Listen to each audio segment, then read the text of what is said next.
Blog Talk Radio.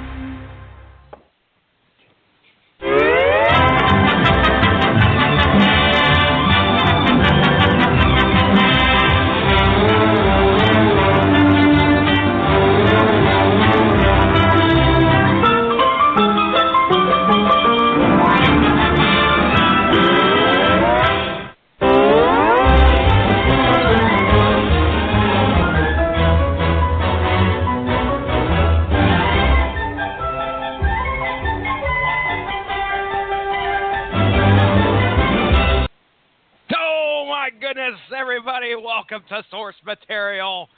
Boy, if you couldn't tell by that fun, jolly intro, what we're going to be discussing tonight. You may have a childhood that was not, I wouldn't say it's not fun, but I'll tell you, maybe you didn't spend a whole lot of time in front of the TV. Because I know I did as a kid. Usually, you could find me in front of that TV right after school was out, maybe an hour or so before I went to school in the morning. And if I could catch me some Looney Tunes on TBS, I'll be damned if I was going to miss them. So the Looney Tunes have been around for quite a while. And you know me, you know Street Level Starch, he enjoys a good crossover. Well, by golly, DC says, well, I got one for you. We're going to be doing DC superheroes and crossing over with your favorite Looney Tune characters. That's right, ladies and gentlemen. We're discussing tonight the recent DC Looney Tune specials that were released from DC. Now, I don't think we're talking all of them. I don't believe. There's a few that we missed. I'll bring on our guest here just to make sure. But I know we got a big bulk of them at least. And let's go ahead. What we'll do, I'm going to intro our guests. The typical Source Material crew is here, added with one special guest. When we get him on here, it's always a special time. First off, from the Screaming Boy podcast, you can catch him at your local DMV, giving a hard time, giving the lady behind the desk a hard time. His name is Ronnie Adams. Hey, no, it's my intro. Trust me. You were giving her a hard time, trying to spin it on us, make us feel sorry for you. I know what it was, Ronnie Adams. Come on. Okay, tell me what happened. Tell me what really happened. I liked her. All right, I will tell you this. Yeah, she was fine. She was really nice, and she was actually the one that helped me out quite a bit. Here in North Carolina, you have to get your car inspected and ready to go before you can pay your property tax. Before you can get your property tax, on it paid and get your, yearly sticker put on it. Uh-huh. So, big deal, whatever. I don't care. I knew this was coming. Well, apparently, somewhere in North Carolina, there is a toll that is unmanned. So, if you go through it, they just send you an invoice. Okay. So, apparently, I went through this toll twice. Once going in, once coming out, and that's towards Raleigh. And I think it was a work thing. I don't know. I don't care. Well, I didn't know I went through a toll. And as most people know, that I bought a house and I moved from my apartment into my house. They sent the notices to my apartment. No. No. The toll total was $4. Okay, whatever. Yeah, you can handle that. So, I go to get my inspection. Everything gets good, oil change, whatever, blah, blah, blah.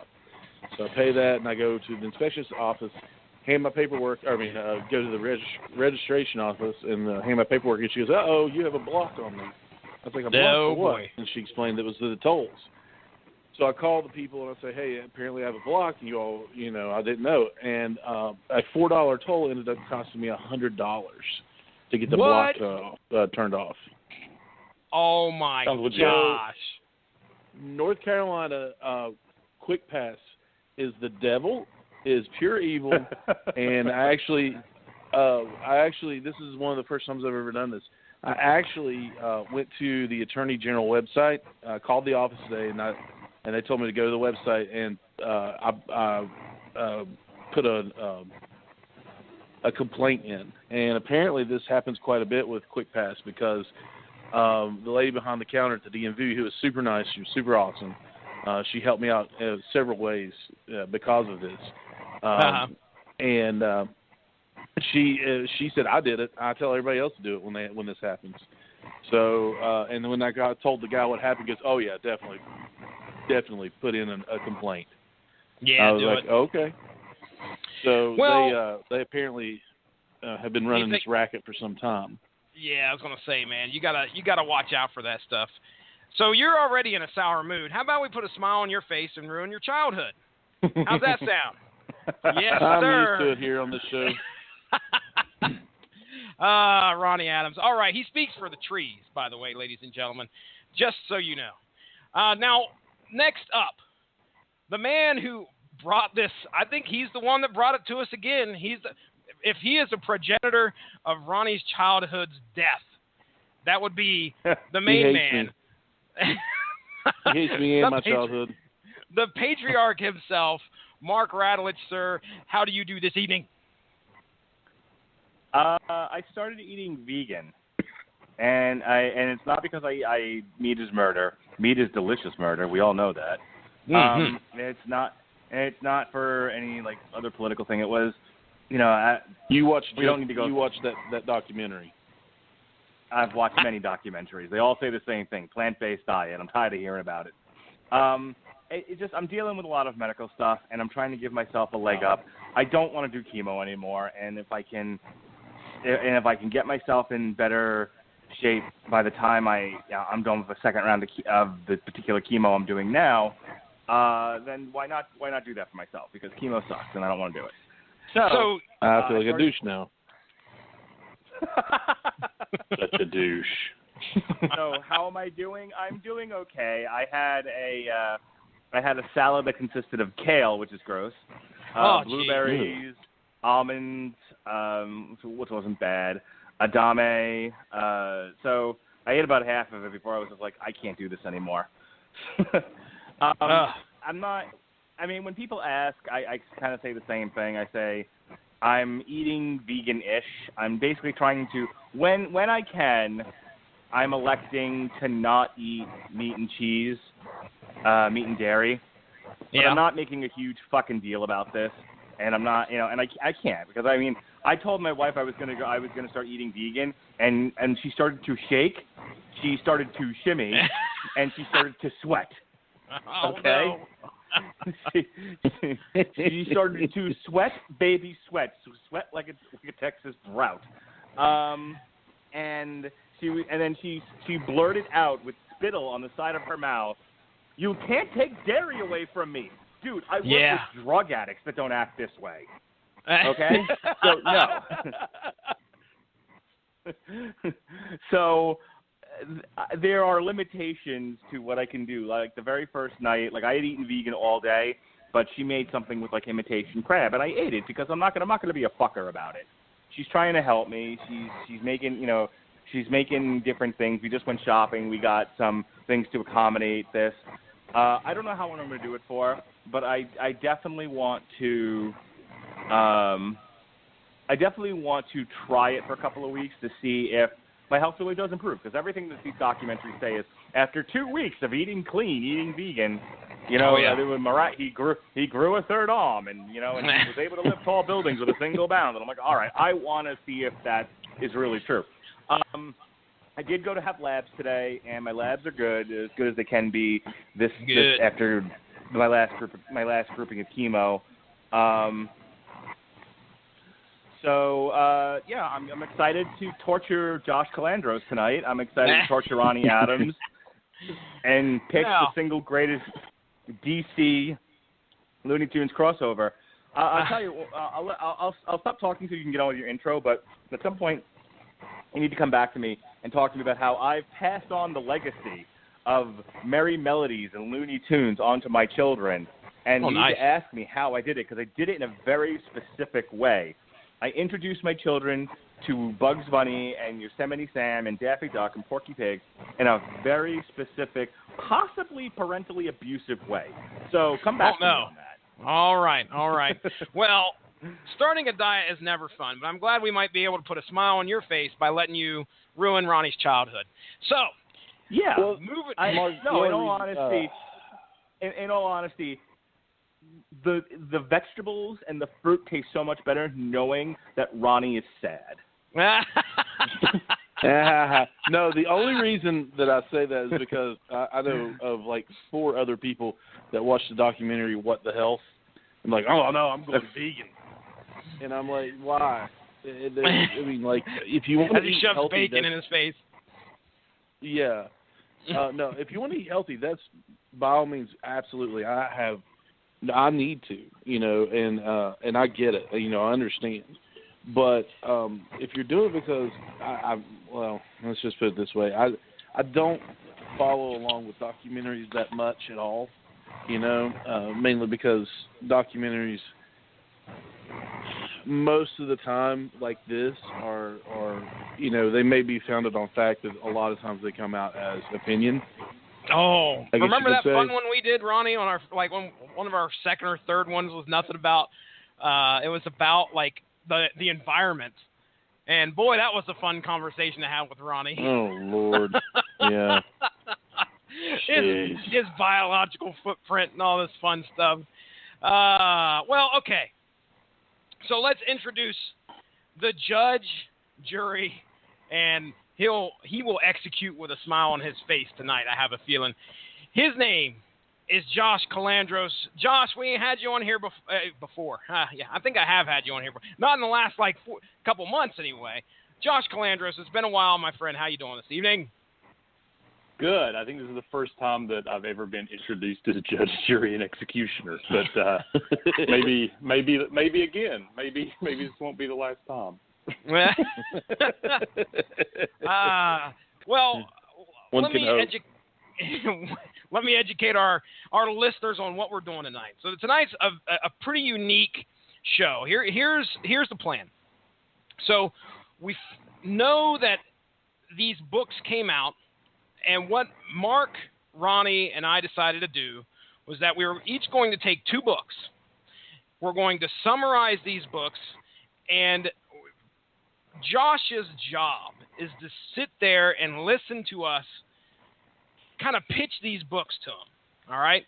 Now, it may not be very dissimilar to what we usually do here on the show, where we go through the plot, tell you what happens, but it's going to be a little bit more truncated, obviously. But we're going to let Josh take he's going to take everything in when we describe these books, and then he's going to, you know, at the end of things, I guess what we will do, he may pop in with some questions, comments, whatever, and everybody, you know, this is a relaxed environment, no strict rules on who can speak, who can't speak. I don't give a crap, but he's going to take it all in, and maybe at the end he will let us know, okay, well, yeah, maybe I'm interested in checking this one out and this one out and this one out. It's our job, me, Ronnie, and Mark, our job is to make these books somewhat sound enticing, to where Josh goes, oh, yeah.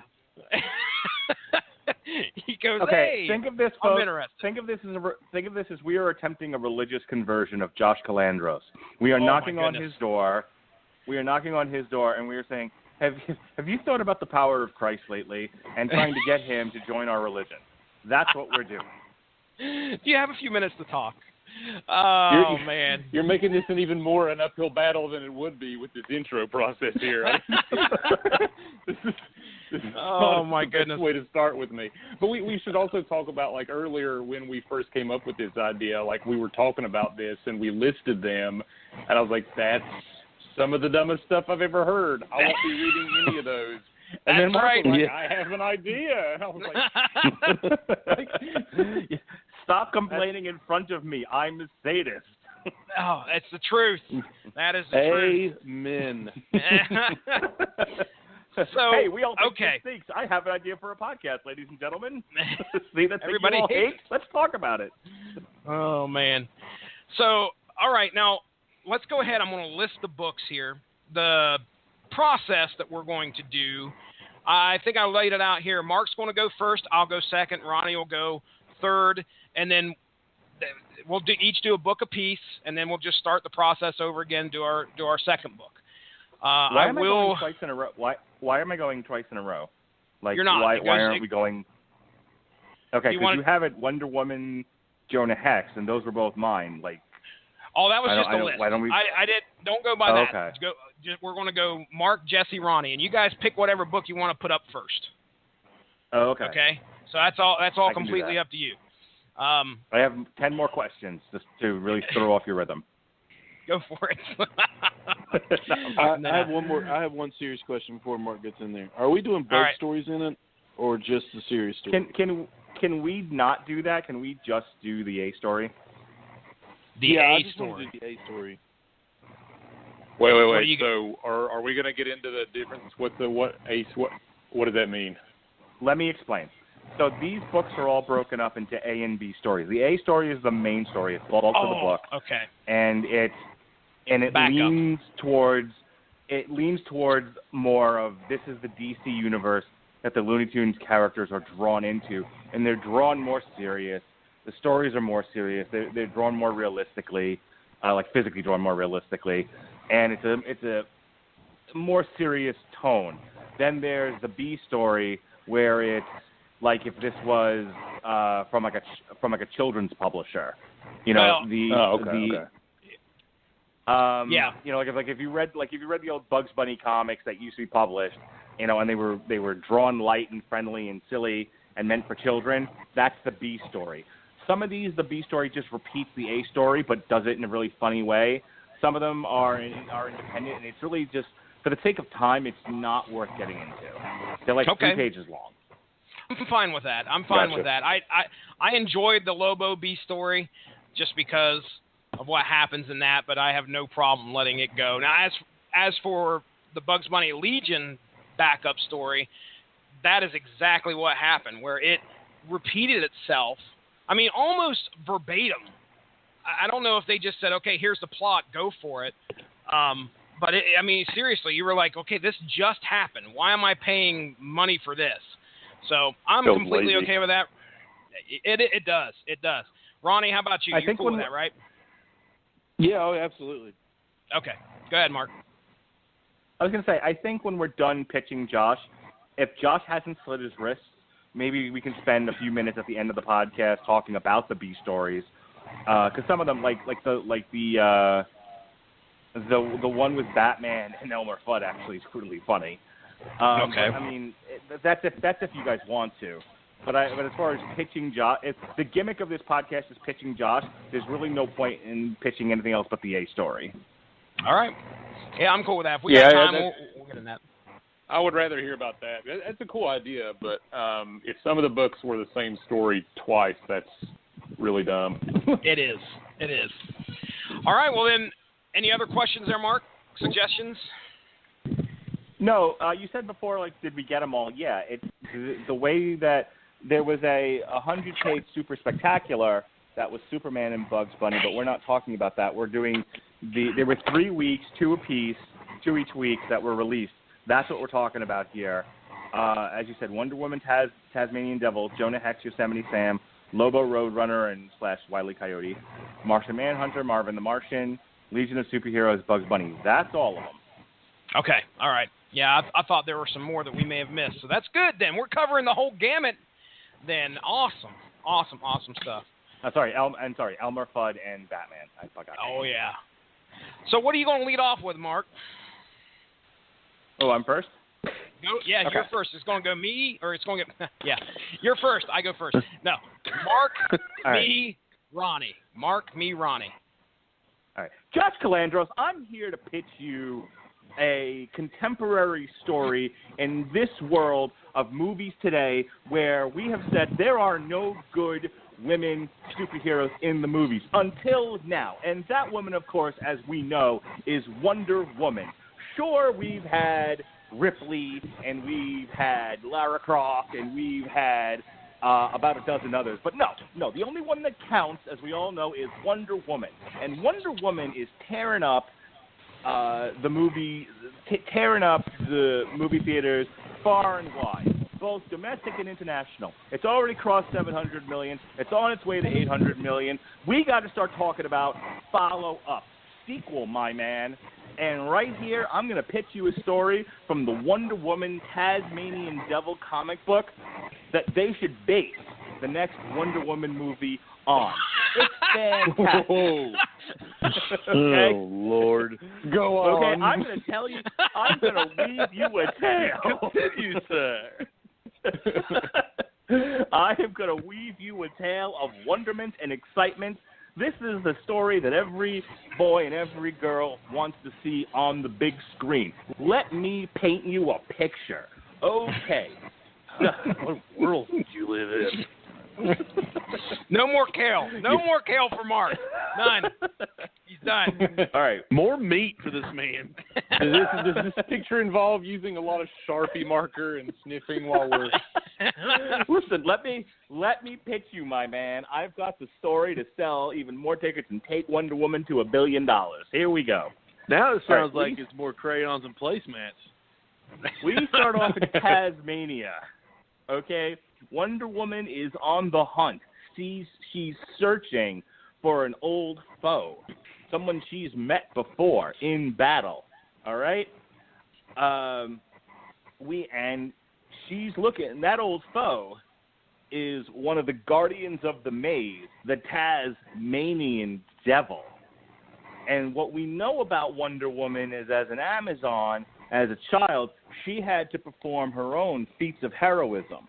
Back in the day, Josh Calandros, she actually went into the maze looking for the Tazmanian Devil to prove her mettle amongst the other Amazon women. And she, on the way to meeting the Tazmanian Devil, is chased by what? What do we all love out there? What do we love?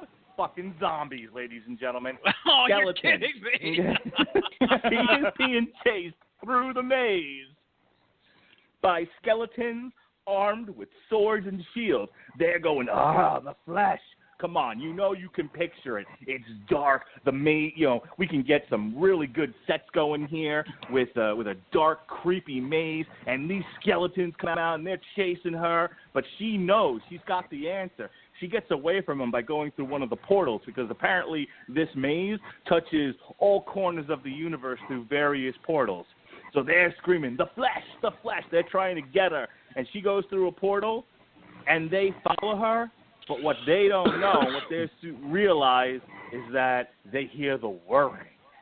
They're like a buzzsaw, like a bunch of bees. They know the guardian, the Tazmanian Devil, is coming. And they split. The zombies run off. All right? So Wonder Woman, the zombies recognize it? Yeah, the zombies. They know not to mess with Tazmanian Devil. They don't He's been on fuck with the island. You hear Tasmanian it. Devil. He's been on the island that long, where zombies have been long enough to know and recognize his sound, and he hasn't. He's like, you know what? That's cool. They can hang out. Listen, man, who doesn't know the whirring horror of the Tasmanian Devil at this point? Are the zombies his subjects on the island, or is that just like a nuisance that's not? They were in the maze. They were haunting the maze, and they went through a portal, and they ended up where the Tasmanian Devil is, and they went, you know what? Exit stage right. We're out of here. And they went back into the maze. They ran away. Okay. All right.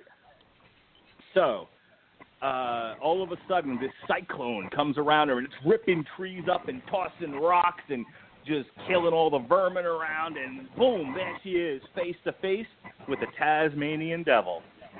And Taz says, in his spitting and crying and carrying on, that he's going to put her on a spit. He's going to roast her like a suckling pig. Suckling Wonder Woman, Josh Calandros. That's what the kids want to see. Wonder Woman on a plate. Crispy flesh. That's what the Tasmanian Devil is threatening her with. And she says, in her come hither type voice, in her kind of sexy Wonder Woman way, really now, I'm surprised you'd even bother to cook me. Oh, shit, Josh Calandros. This is what the kids want to see. Oh, no, she didn't. Taz is just like, no one reacts to me like that. And, it just, so, if they fall in love, I quit. If they fall in love. Close. Let me get through my pitch, okay? I'm on a roll here. We're rolling. All right, so she's face-to-face with the Taz. The Taz is suddenly dumbstruck by Wonder Woman showing no fear, baby, no fear. And she says, listen, I understand you want to eat me, but that's just one meal. Give a man a fish, he eats once. Teach a man a fish, he eats for days. She says to him, I will come back with a feast fit for a king. And he's just like, who are you trying to pull the wool over, bitch? Nah, I ain't falling for it. And he's like, no. You're trying to get away. You're trying to pull a trick on the old Taz. This isn't just the dumb Taz from the Bugs Bunny cartoon. This is the Guardian Taz, and he knows what's up. And he starts to tear up shit again, and Wonder Woman is in danger. She can't take Taz by herself. So she comes up with another weapon, a weapon of mass destruction, the harp. The harp. Are you kidding me, Josh Calandros? Imagine that. A woman on the big screen, she doesn't use a sword, she doesn't use a shield, she doesn't use a gun. She pulls out a harp, and she plays sultry tunes, baby. Oh, come on. Sultry tunes on the harp, and she puts the beast to sleep. Oh, and she cuts off a bit of his hair to prove that she took down the beast, Tazmanian devil, and she goes back. Now, that's all flashback, okay? We are now present day. And she finds Taz again, and Taz is like, look, you pulled the wool over my eyes. You ran off when you said you wouldn't. You cheated. You lied. You said you loved me. And he's like, why shouldn't I just bite your head off right now? And she says, I need your help. It's the classic team-up, baby. Come on now. Taz versus Wonder Woman, Taz and Wonder Woman. You know the deal. So they team up. Here's what Wonder Woman wants to do, okay? As it turns out, there was a celebration on Themyscira, and it got interrupted by an army of trolls being led by Circe, I believe is how you pronounce it, C-R-I-C-E. And she has the Talisman of Uriel, which looks like it's got Medusa the Gorgon on it. And what does she do? What does Medusa always do, baby? She starts turning people to stone. Oh, come on. You've got your villain of this thing is the Circe broad with the Gorgon, with the Talisman of the Uriel, turning everyone to stone on Themyscira. All right? It's Wonder Woman versus this chick. There's your conflict. And she just starts wiping out all the Amazons. They can't handle it. They can't hang, right? So Wonder Woman's got to run before she gets turned into a statue and obliterated. And that's where we get back with her and Taz again. See, what she really needs actually is a talisman from the Minotaur's amulet. That'll undo the magic, you see. But she can't find the Minotaur on her own. She needs Taz as her guide. So Taz agrees. They make a deal that this time he gets the feast that she promised him so many ages ago if he can lead her to the Minotaur. So, as it turns out, and I'm just going to share this with you, at one point, Taz has got a hold of the lasso of truth, and he says to her that he's not mad at Diana for running out on him. She says, Taz not mad, you tricked I. Taz sad, you took the music away. Oh, can you feel it, Josh Calandro? Can you feel that? Tugs right at your heartstrings. So Taz and Wonder Woman have many adventures. They fight frost giants, and they're going through the maze, and they're trying to find the Minotaur, and eventually they come across him, and the Minotaur is like, I don't take kindly to strangers, and a fight ensues, and Taz does his thing, and he knocks down this canopy that was over the Minotaur and knocks him out, and they get the amulet, and they go back, and they take on the troll army, and they take on Circe, and good wins the day. Can you feel it, Josh Calandros? Can you feel the story I'm pitching you? This is good versus evil. It's classic. And you see it on the big screen. Taz gets the feast. Wonder Woman saves all the Amazons in Themyscira. Good succeeds. Evil is punished. That's the end of our story. Oh, boy. Stop that. Well, I'm tired. I have one question before Josh gets in this. Okay. Who were you trying to convince, yourself or Josh? I thought it was a great Josh, story. I really enjoyed that. I'm just like, Josh, look, I go ahead. No, I was just saying, Josh, it's the ball's in your court, but apparently, it's not. So my thoughts are, I'm gonna pull real short of the movie idea. but I think, you don't see that as Wonder Woman the sequel? What? Yeah, no, probably not. I think honestly, like as a story idea, that's probably about as much sense as you're gonna make this type of a crossover with those two characters. That makes sense. That's not too bad. Like I could probably be potentially convinced to read that at some point. But so this is going to be one caveat that I'm going to have here too, is that this at the end of this, I'm going to end up picking one, and but I'm going to actually buy it. So this isn't something that like I'm going to be like, you know what, I'm going to read this because I can read. I mean, if we really wanted to, we could really read them through illicit means if we wanted. But I'm going to pick one at the end. We have friends on the internet.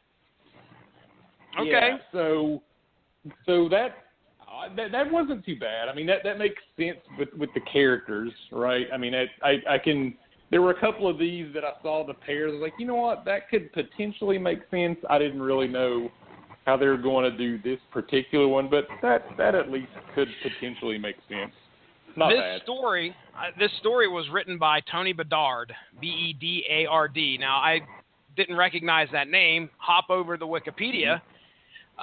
He's known for his work at Cross Gen Comics, which I've heard of that, where he was under exclusive contract, and for his run writing Marvel Comics X-Men spinoff Exiles. That's kind of yeah.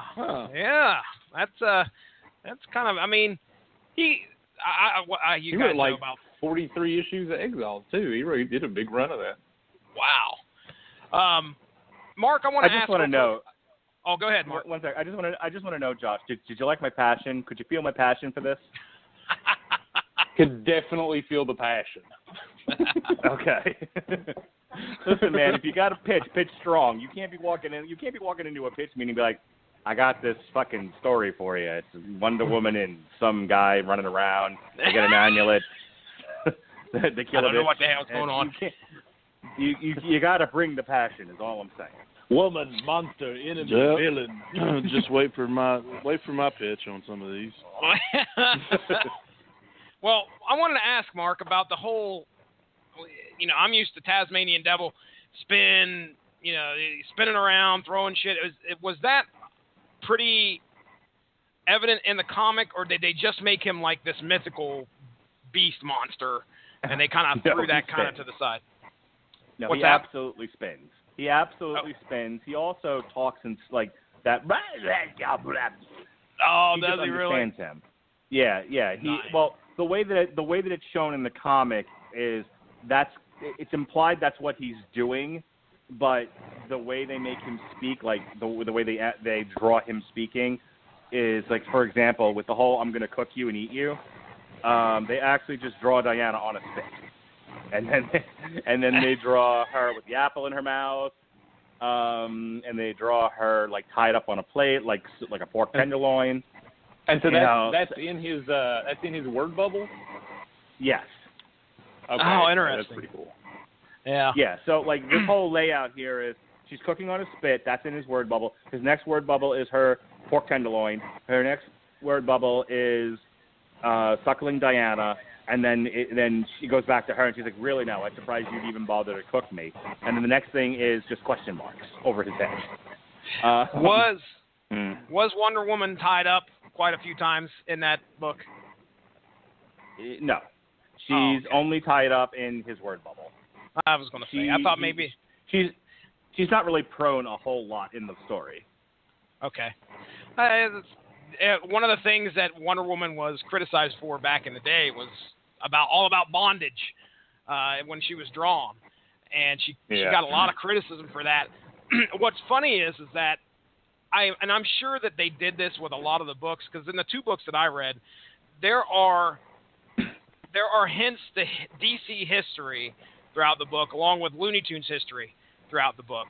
So that's pretty cool. I think that was a neat way of tossing those two together. Also, we were talking about Tony Bedard that wrote this. He also wrote the Hour Man series that I really love. That was about I almost have the android Hour Man. I almost have the complete run of that from the 90s, right, or is it early 2000s? Yeah, somewhere around there. It was 99 to 2001. Yeah, it was only 25 issues. Yeah, but I'm pretty sure I have every issue. I might be missing one. I lucked into that remember that deal I did on Craigslist? I was keeping you guys like, oh man, I got 2 long boxes from some guy at Craigslist who met me at Go-Mart, and one of those was the Hour Man series. Got a ton. I mean, if I don't have the complete run, I'm only missing a few issues because there was a lot there, and I still haven't read them. They're still sitting there, so maybe I'll have to check them out. It's really good. It's interesting. I have every issue but number 17. Okay. Well, now I've got a choice to make. I'm up next, right? I'm next. Mm-hmm. I have a choice to make here as to which one I want to end strong, but I don't know if the first one's either strong enough to hold me over or just horrible enough to let me go on to the second one, because the second one may be better. I don't know. Let's find out. I bring to you Josh Calandris, written by Bill Morrison, art and cover by Kelly Jones. Fast and Fragius. That's right, Lobo Roadrunner. Okay? Did you ever want to know the origin of what the Looney Tunes are in the DC universe? Because in here we get a bit of a peek. Just where did they come from? How did they show up in the DC universe? Well, in the first few pages of Lobo Roadrunner Special, we are treated to how Wile E. Coyote and Roadrunner and a few other Looney Tunes were created. The story takes place, I want to take you back here, another flashback to Nevada, 1949. And if anybody knows what happened in Nevada in 1949, what could possibly have contributed to the Looney Tunes being what they are? That's right, my guess is aliens. Specifically, a scientist crossing animals with alien DNA. Everything seems to go fine until one day their coyote experiment wisens up while in the tube and figures out a way to escape along with the rest of the other hybrid animals. During the escape, Wile E. Coyote is consumed by a hunger to eat the Roadrunner. And of course, countless decades, almost 70 years, Josh Calandris, pass up to present, where Wile E. Coyote, who I don't know if he's immortal, I have no idea, but I can tell you that they're still alive. And it's pretty clear that he's immortal. I think we can pretty safely say that Wile E. Coyote, if we've all watched the cartoons, it's pretty clear he's immortal. That's true. So we're up to present time, where Wile E. Coyote is, we just see decade after decade, scheme after scheme, thwarted every single time by the Roadrunner. He can never best the Roadrunner.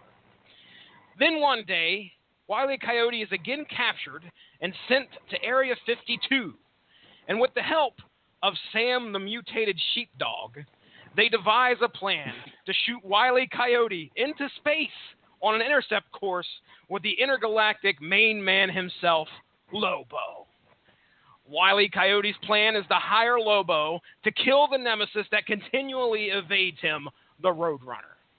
The main man does his best in epic Looney Tunes fashion, but fails again and again, just like Wile E. Coyote has done in the past. Imagine this, Josh Calandris, Lobo, sitting there with doing all these goofy things that Wile E. Coyote has done as well. The similarities are uncanny, but Lobo meets his defeat in a few more gruesome ways than what we're used to seeing Wile E. Coyote meet in the cartoons that we're aware of. A couple of which involve actual exploding Lobo. I mean, Lobo, there's this one point, I want to describe this scene to you. Lobo has a grenade in his hand, a frag grenade, believe it or not. And he's going, I don't know if you guys are familiar with the character Lobo, but the word frag comes up quite a bit. But he's ready. He's going to throw this grenade, and he's going to kill the Roadrunner. And what do you know? Roadrunner comes up right behind him, beep, beep, and then he loses the grip on the grenade. It flies up into the air, lands in Lobo's mouth, and boom, his head explodes. Thank goodness for that healing factor, apparently, because one panel later, Lobo's back together again. That's right. Lobo is immortal as well. The next but it all, panel. And then, dude, seriously. It all comes to a close after Wily finds Lobo and relieves him of his duty to nab the Roadrunner, and they end up going their separate ways with a bit of a twist ending. Now, let me explain a little bit about this, because this is pretty neat. I thought this was like, oh, okay. Wile E. Coyote, when he went up and he met Lobo in space, he's like, dude, you've got to go down and kill the Roadrunner for me.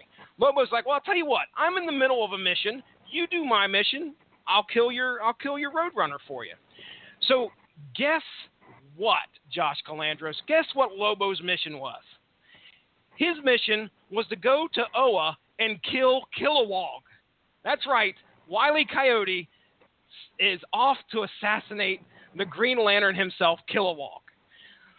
Now, when this is all illogical, but this turn is this is taking an early lead here. Here's the thing: the guy that originally put Lobo to killing Kilowog finds Wile E. Coyote and says, "No, look, I'm calling off the contract. No problem. Don't do it. I was upset because the Green Lanterns kicked me out of their program. I don't want to do it." So Wile E. Coyote's like, "Thank goodness, because I was getting my ass handed to me by Kilowog," which he, pretty much was. However, when he comes back and he relieves Lobo of his duty, the last panel is Wile E. Coyote staring into our faces with a Green Lantern ring on his finger, dude. Wile E. Coyote stole a Green Lantern ring. Boom. That's it. Over with. That's the end of my story. What do you think of that, Josh Calandros? That is that's different. So I think again, I think like that potentially makes sense, right? He's kind of like a hired assassin, like Lobo in space. Yes, so that makes right. sense. So you can piece that together as potentially flimsy as it may be. The Kilowog thing threw me for a loop. That doesn't make any sense. But that's fine. This story sounded like it was more about the original Looney Tunes roots, like the fun of it and some of the silliness, than it was kind of try to bring it into a legit serious type. Oh yeah, dude. Thing. There are elements of the Looney Tunes humor throughout this. Specifically, I mean, come on, Roadrunner. How is he always escaping?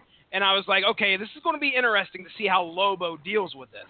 Is it going to get violent? Is it going to get bloody? And everything happens to Lobo. I mean, he can't do anything to kill this freaking Roadrunner. So yes. So the Roadrunner clearly has a pact with Satan. End of story. Got it. Well, that was what I was thinking. I was like, he might have some kind of weird DC power. Yeah. And I should mention that there was a shot there in the beginning where they were showing 1949. Clearly, there is a floating Sylvester the Cat in one of the tubes. So there was a few Looney Tunes that were supposedly created Terrifying. because of. So absolutely anyway, terrifying. That is my pitch for that Lobo Roadrunner. So, all right, wouldn't make a good movie. Far, it wouldn't make a good movie though. It wouldn't make a better movie than Wonder Woman, Tasmanian Devil. I'm just gonna say that. Sure. I think it'd make a better cartoon than Wonder Woman, Tasmanian Devil. Well, I'm not pitching cartoons, baby doll. I'm pitching movies here. That's fine. Okay. That's fine. But that's the lofty expectations you set then.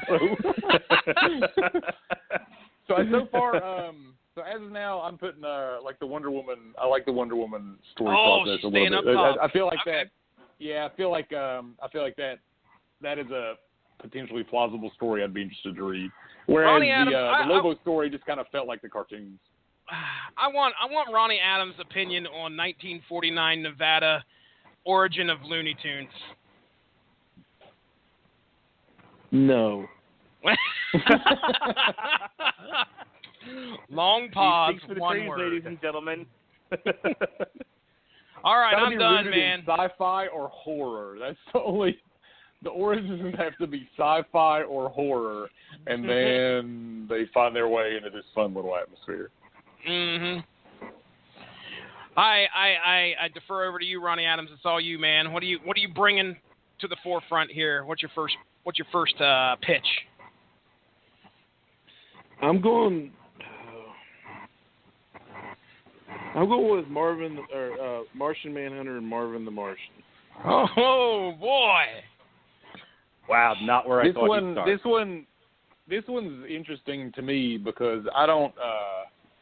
I do know a little bit about Martian Manhunter, whereas I literally I knew nothing about Lobo aside from he's like some space mercenary. Like I've never read a Lobo book. I've never read a team up or remotely related Lobo book. So that was kind of I'm starting a little bit low on that one. My advice to you would be to go ahead and buy it. Just let it win, buy it, and then you've read a Lobo story.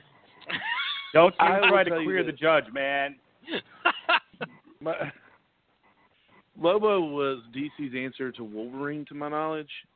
But Yeah. they made him it depends on the writer, but his strength is either on par with Superman or below it. He uses a big old chain and a metal hook and smokes cigars a lot and has pet space dolphins. It's out there. Yeah, so I like Lobo, but team him up with the Roadrunner there. Anyway, so I got Martian Manhunter and Marvin the Martian. Oh boy. Godspeed. Yeah, this pitch doesn't sound good already. Yeah, Let's I'm take not this feeling wondrous the passion journey here. into the. Yeah, let's take there's passion, all right. Let's take this wondrous journey into the absurd. And we've got story opens up. John Jones, J''ONN, J''ONZZ, John Jones. Yeah, no, that's John important. Jones. That's important. Because that's his Martian name, which when he takes the form of a human, is John Jones, JOHNJONES, because why not? Because Americans don't like apostrophes in your name. No. You have an apostrophe in your name. You must be from Mars, America. So we open up with Martian Manhunter staring into this green portal, lamenting on how he's so alone because all of his kind are dead. And he comes to this portal, this space bridge, this whatever, every so often just to see if there's anybody out there like him. But as he says in the book, I remain alone. Until he says, what? Through the portal comes a kind of ripped up Marvin the Martian with his big old Centurion helmet and eyes staring out of a featureless black face. You say Martian, ripped up. Marvin the Martian? This dude's like, Marvin the Martian's like huge now? He's a little wiry. I mean, he's not like Superman or Marvin or Martian Manhunter big, but he's a little wiry. Okay. And he just says, "Oh, hello," and says, and he goes on, John Jones. I'm going to start calling him John because I'm going to get them mixed up. He says, "Your form is unusual, but I know the feel of your mind." And they realize that each other are Martians. And he said, "My name is John Jones, the last of our kind until now." He said, the last Martian? Then I'm almost too late. And he the gate explodes, and John's like, no, I forgot to fix the gate. So where you're from, your arrival overloaded the circuits and but it can be repaired. So they're just kind of chilling there, talking to each other, and then he says, what brought you to Earth? What's going on? And Marvin says, Earth. He said, then there's still time to save you. So through some dialogue, Marvin reveals to John that he is on a mission to go through the multiverse to, dun, dun, dun, destroy Earth. All the Earths. Because, all the Earths? All the Earths. Oh, wow. He wants to save the Martians from utter destruction from Earth. So he is going to destroy I hated this book. So he finds a puddle, pulls out a pill that says just add water. He throws it into the puddle, and he creates himself a spaceship, flying saucer, and he flies away. And John Jones says, "I will not let you fight. I will not let you destroy Earth." And they know each other's names by now. He introduced himself as Marvin, and so John says, "I've made a terrible mistake," and he goes off. After Marvin, and he says, and he calls to him right as he's getting ready to attack Earth. And he says, "Marvin, M''ARVINN."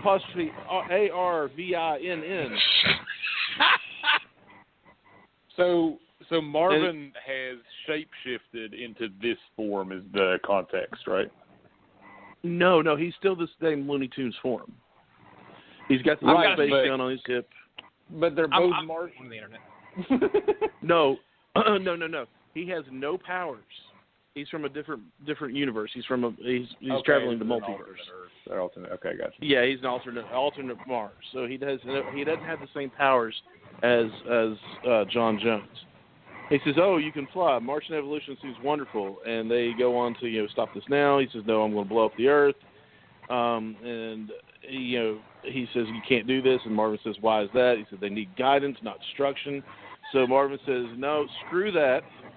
I'm going to blow it up." And he pulls out a fancy-looking device, Illudium Q36 explosive space modulator, but it's a stick of dynamite. Right. Classic. Give me that. You're not listening. And he says, "No one is activating anything." And Marvin says, "It looks pretty active to me." And you look at it, and it's got a fuse on it. He lit the fuse. Now, seriously, it's got a fuse on it, like a stick of dynamite. So John throws it in the air. He throws it accidentally towards a plane and blows up the plane. Marvin uses that, or disables the plane, which kind of, he accidentally threw it into the engine, and he used it only blew up the engine of the plane. A device that was going to use to blow up the world only blew up an engine of the plane. There's a little, continuity error there.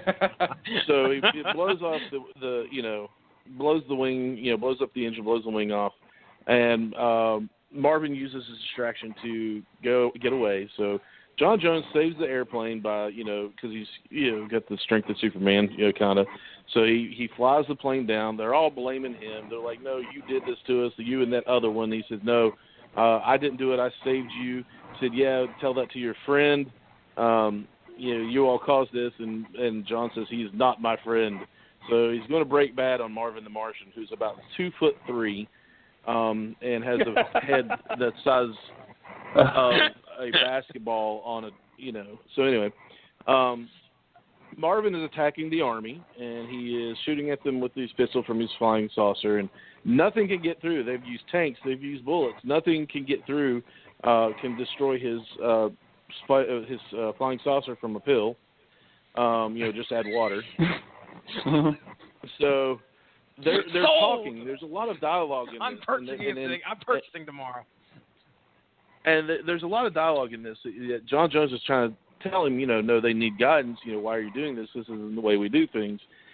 And Marvin says, "No, F all that. I'm going to blow everything up again." And he starts melting things and blowing things up. And then he gets into what looks to be like Area 51, but I don't think it is.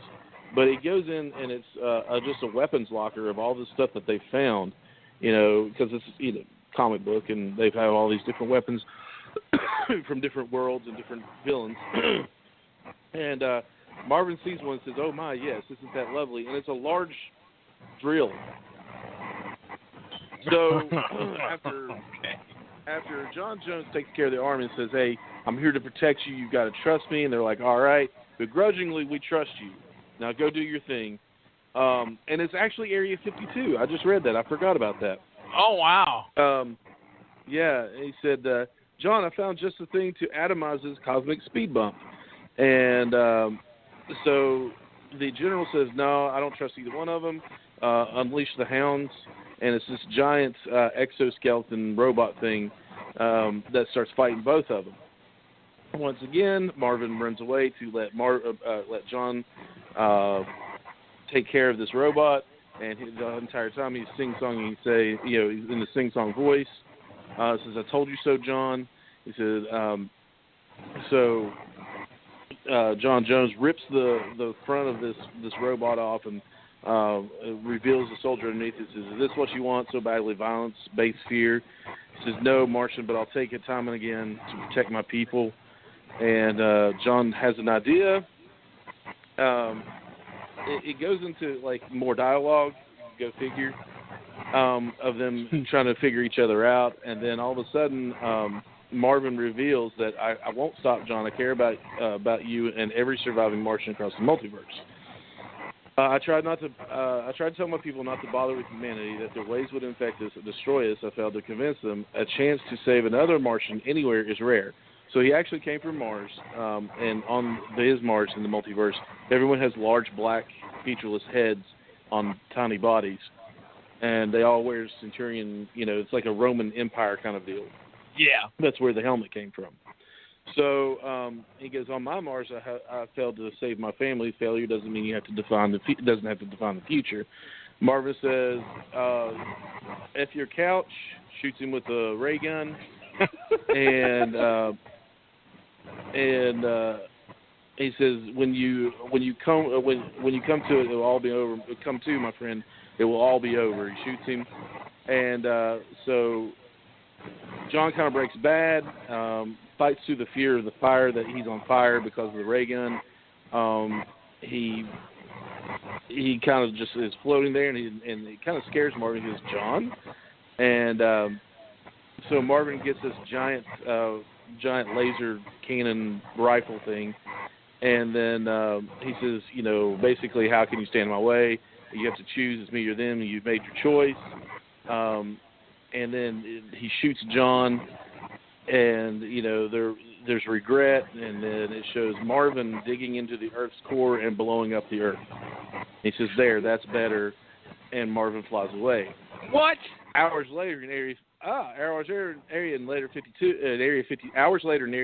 it shows John Jones standing with that general and says, "Is it permanent?"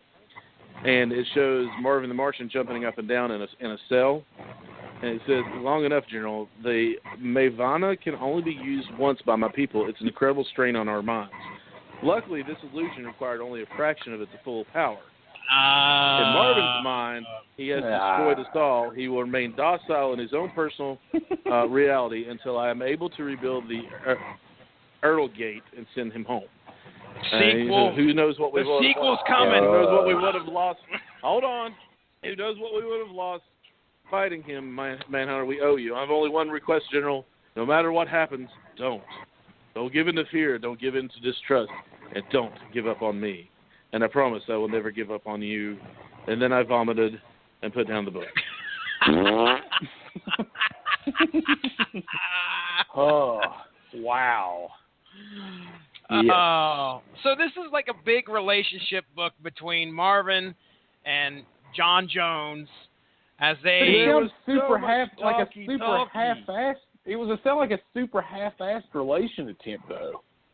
Yeah. It's a lot of John Jones this is John Jones's arc, and Marvin Martian's sort of just there, but he's struggling with well, I care for all Martians. I care for all trees. I am the Lorax. I care for all Martians. No matter where I'm the they are. Lorax, dang it. The whole story is like he wants to help Marvin. He wants a relationship with Marvin. Marvin is so hell-bent on destroying the Earth that John Jones realizes that he can't exist. He's a menace to the multiverse, and there's no beating him either. He's too strong for some odd reason. So the way to take him down is to make him believe he succeeded. So this book was written by two different people. Like it was co-written by a couple of guys. No. Like it was co-written by a couple of different people. So I don't know if that means two people coming together. I don't know if dude. I don't know if one wrote A and one wrote B. You know, I don't know. But the thing, all I'm saying, one of those people currently writes the Justice League title. Oh. So yeah, like he writes what the happened? Justice League ongoing, and he also writes the Supergirl ongoing, which I dropped after like 3 books. Oh my God! 2 people. That's No, all dude. I'm going to say. That's all I'm saying. Steve Orlando and Frank BARBERI, I believe, both had their hands in this story. So Yeah, they're both listed on there. And Steve Orlando, like I said, I'm not going to completely write anybody off from one book. I mean, you don't know what's going on. But that you might have Supergirl book arrows in there or something.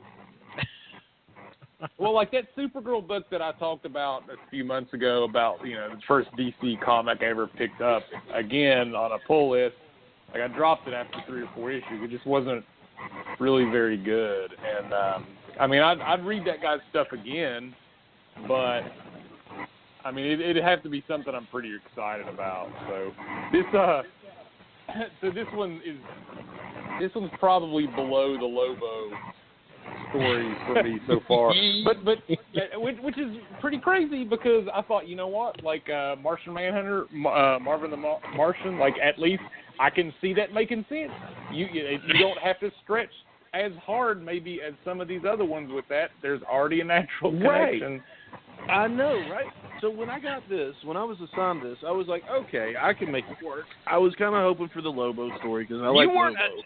Correction, I don't think you were assigned this. We were choosing. No, well, I was. Yes, we were you all choosing chose it for me. You chose this. this one. You chose this one. No, I didn't.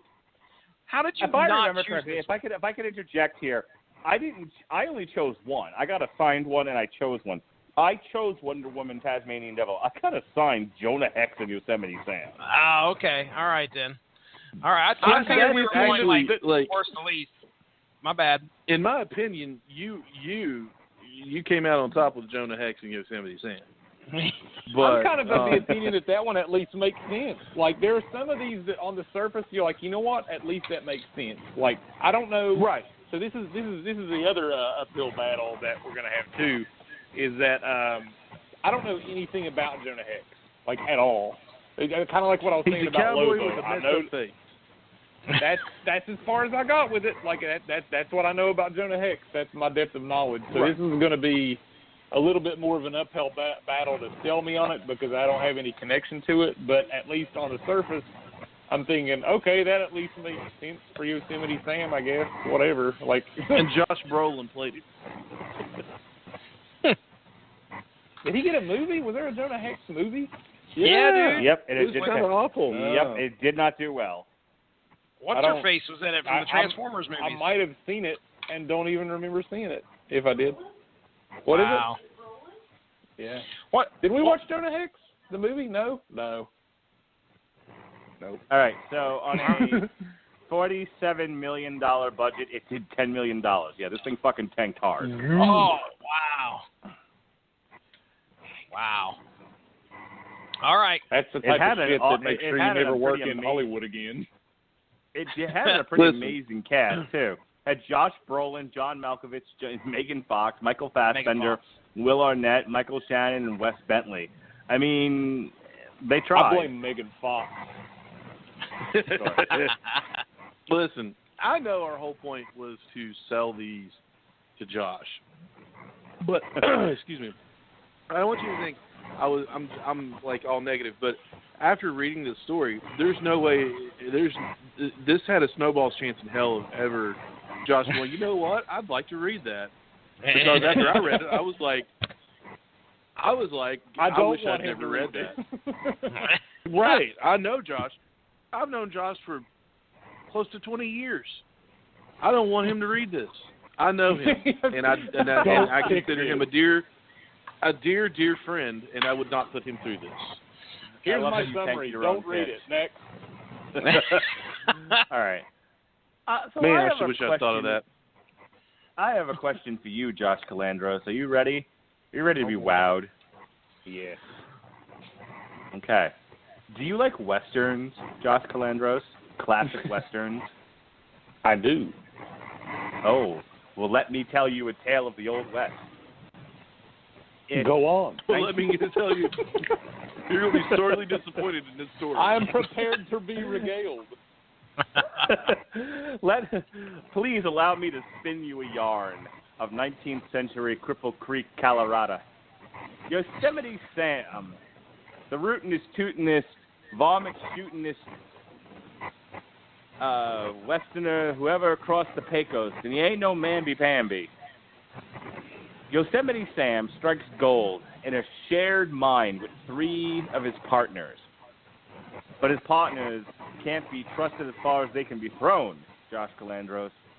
They collude to rob him of his rightful claim and split it 3 ways. Well, our hero, Yosemite Sam, he catches wind of it, and he ain't no mamby-pamby, like I said before, and he ain't Mahatma Gandhi either. Sam blows them all to kingdom. That's actually from a cartoon. Okay. I can't take credit. Sam blows them all to kingdom come as he sputters off a list of appropriate expletives that sets the stage for the carnage that is to come. So Sam's got this claim, right? But he ain't got no backup. He ain't got nobody to protect him. So who does he call who happens to just be in town? Just a passing through, doing his own thing?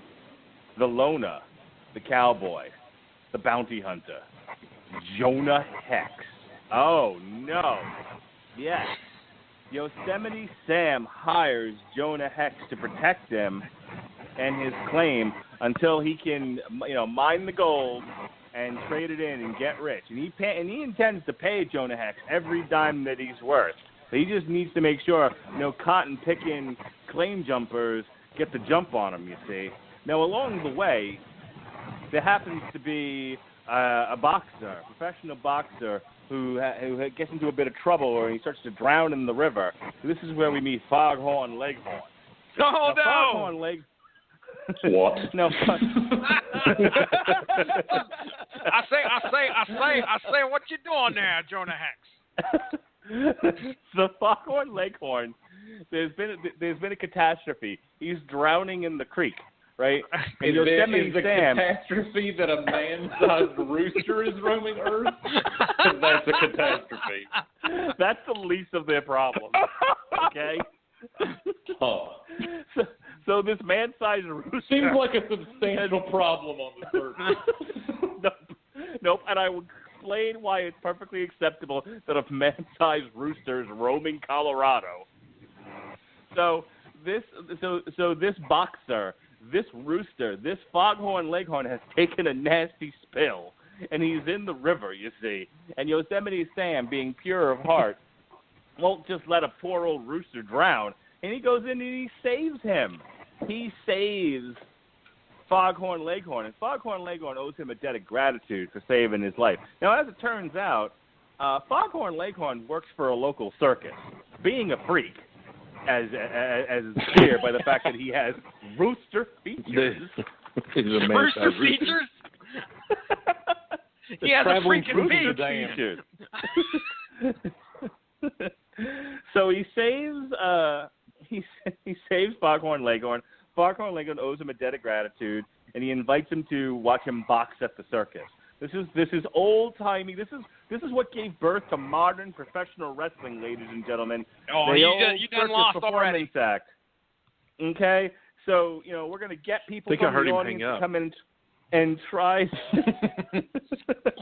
I'm done with it. He's still with it. Come on now. Listen, I'm trying to pitch you here. Let's be open-minded. Good. Good. So, what do you call it? He invites him to watch his circus performance. He's like, well, I haven't got time for that. I got this mine I got to deal with, but, I'll catch you along the way. So they go into town, and as it turns out, we got a couple of hookers with some loose lips. Let it be known that Sam's got this claim. And the people that run the circus find out about it. That's a funny choice of words. And they're fixing It is. They're fixing to get a jump on his claim and knock Sam off. Oh, no. So the circus that Foghorn Leghorn works for is out to get Sam. And it all comes together at Sam's at this cottage. Now, along the way, there's some boxing that happens with Foghorn Leghorn, and he ends up actually losing one of his fights. They nearly kill. By the way, the guy that beats him, Bill Weasel from the Bronx. Okay, so Bill Weasel from the Bronx, who was a human, beats the living shit out of Foghorn Leghorn and nearly leaves him for dead. The circus nearly kills him. And this is where Foghorn Leghorn finds out they're fixing to kill Sam. Oh, no, he's got to get word to Sam. He owes him a debt of gratitude. So he picks his carcass up, and he goes to find Sam. And this all, like I said, this all comes to a head. It's a shootout at the OK Corral, baby doll. It's this one cottage. The circus people and all the freaks are coming down on them. And it's only Jonah Hex and Sam with their guns ready to defend themselves. And we have this massive action-packed. You can see it on the screen. This action-packed shootout happens, and Sam and Jonah Hex eventually take down the circus. Sam goes into town. He gets the gold. He trades the gold for money. Pays off Jonah Hex. Jonah Hex goes his way. Foghorn Leghorn and Yosemite Sam are rich. And they go their way, and that is the end of the story. It's fantastic. That is It's very fantastic. weird. Very weird. I feel like the inclusion of Foghorn Leghorn was pretty much a monkey wrench in the whole shit. Oh, well, but So why? was there no reference to the Deep South with him? Like it was just all in Colorado, and it's just I figured they would have played some reference to some weird deep Southern thing because It is strange Just that wait. they chose him and not like some other human Looney Tune, or human. I don't know. It's just strange. I agree. it is right. Like that feels like this feels like this is one of the ones that didn't have to deal with some weird anthropomorphic character justification in a story. They forced it anyway with one of the weirdest. I think Foghorn Leghorn and Yosemite Sam were a nice pair up together. Now, why they couldn't make Foghorn Leghorn just a human being and why they had to make him a large rooster, I couldn't tell you. But here's the conversation that happens here. Okay, so so we have this panel where this woman's like, dear sir, one of our own is drowning. What in the Sam Hill? You sure got a lot of scribbles on you, don't you? She's covered in tattoos. Can't none of you swim? Sadly, no. Can you save him for me? Ooh, Yosemite Sam can't say no to laments of a lady of the fairer sex. I'm a meanest, toughest, rip-roaringest, skinny, dippingest hombre, whatever, packed up six-shooter. And she's like, please hurry. I go, all right, don't rush me. Stop with this ridiculous oratory. This man speaks funny. So Yosemite Sam dives into the water. Relax, fella, I'm a-coming. You're a mighty big galoot, ain't you? And he recognizes the fact that he just saved a rooster. That there is one ugly feather-covered critter I just saved. She's like, are you okay, Foggy? Why, yes, indeedy. Help me, I say. Help me up. Sir, I say, sir, I want to thank you for saving my life. I owe you a debt of gratitude. What in tarnation are you? Allow me to introduce myself. My name is I don't like to talk about it. Here's the origins, okay? Here's the origins of good old Foggy. My family originally hails from Tuscany, Italy, but I call the great state of Alabama. Whoa. Nope, lost. I'm lost. Nope. Wait. His answer was Italy. We're done. Who's next? Jesse, are you next? No. Listen to the whole answer, okay? My family originally hails from Tuscany, Italy, but I call the great state of Alabama, and now this traveling circus my real home. I'm a part of a long line of circus folks. See, he's a mutant. That's the whole thing. He's a mutant. Yep. So I was checking out the writers for this. This is by far the most interesting writer pair. So there's a writer and there's a backup written by. The one that it says written by is Jimmy Palmiotti, who has written like 60 issues of Jonah Hex. Yeah. Right. The other is backup written by Bill Matheny, who has written like 30 issues of the Looney Tunes book. So they got these two guys to come together, which on the surface, this is Jonah Hex and Looney Tunes, that makes sense. But like, the guy that wrote Jonah Hex wrote this, and the Looney Tunes guy was like, what about if we had an anvil come down and he's like, quit this shit, just stop it,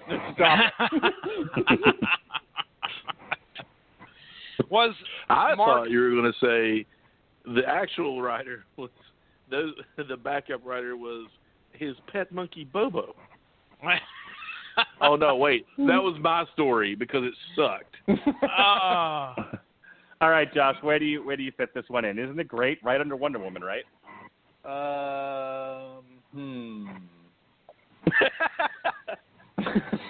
It's not. It's definitely not above the Wonder Woman one. No, right under. It's Wonder Woman, then Jonah Hex, Yosemite Sam. Oh, he won't be satisfied unless he's 1-2. 1-2. No, I don't think. I don't know. Lobo's got a beat. I can't. Mark. Just face it.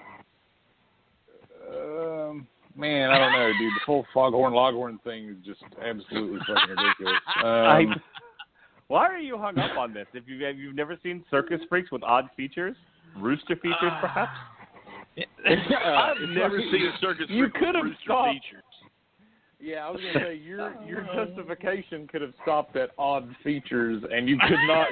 You really hurt yourself by going rooster features by it. Because the answer then is a clear no. I'm gonna go on the hunt for no, like I've never.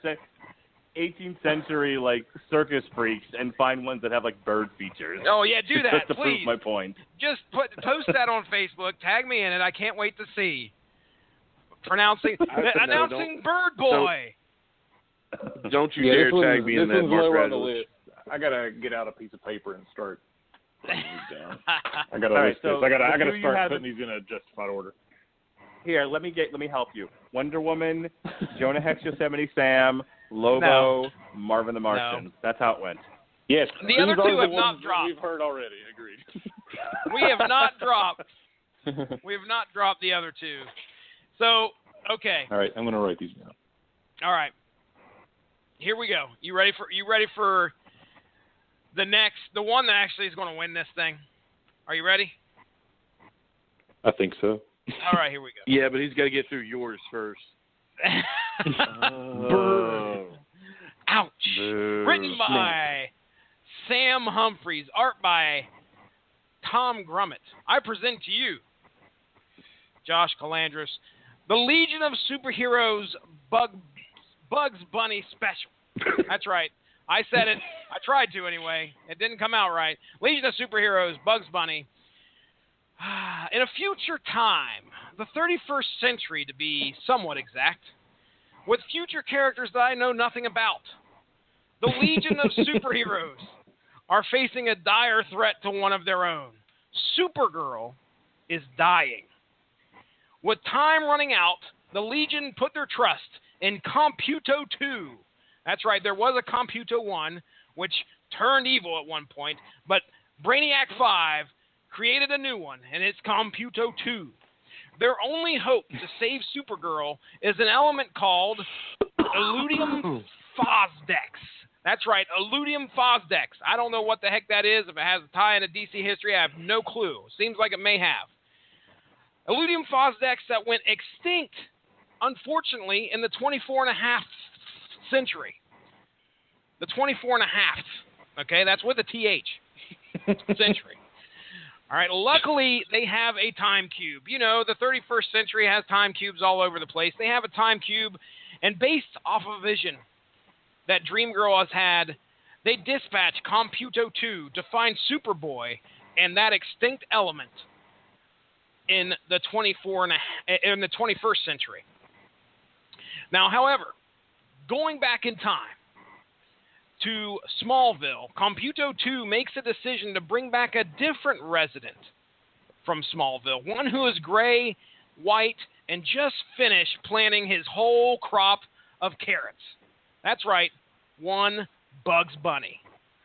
Bugs has some issues acclimating to his new environment, as the Legion have determined there must be a reason that Computo 2 brought Bugs Bunny here instead of Superboy. What in the world? Why would Computo 2, he's an all-knowing computer, why would he do this? A virus? Now, I don't know. It's a possibility. A severe computing error? Possibility. Now, attempting to get out of there, attempting to leave, Bugs uses some classic Looney Tunes methods in order to leave and escape the Legion of Superheroes.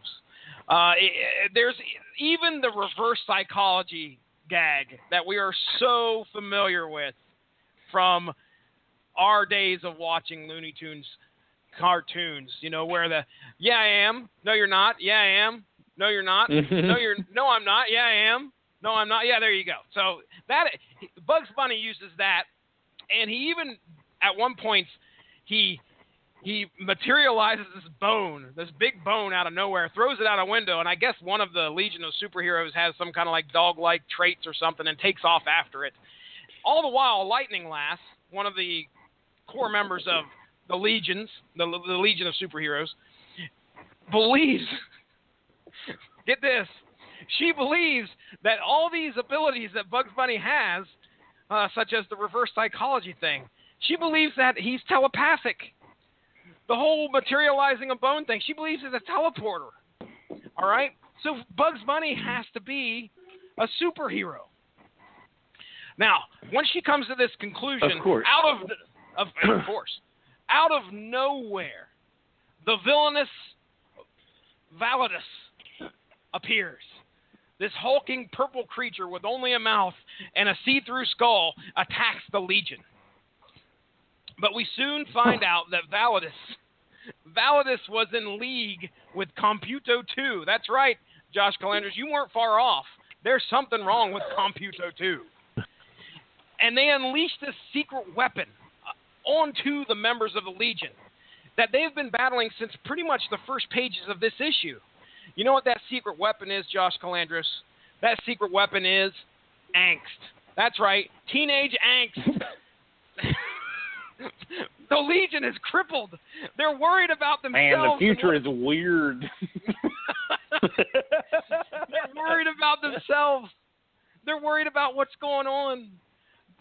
Lightning Lass is trying to figure out a way to get in the panel and put her hand up by her face, because that's what you see every time you see Lightning Lass, is her hand up by her mouth, covering her face.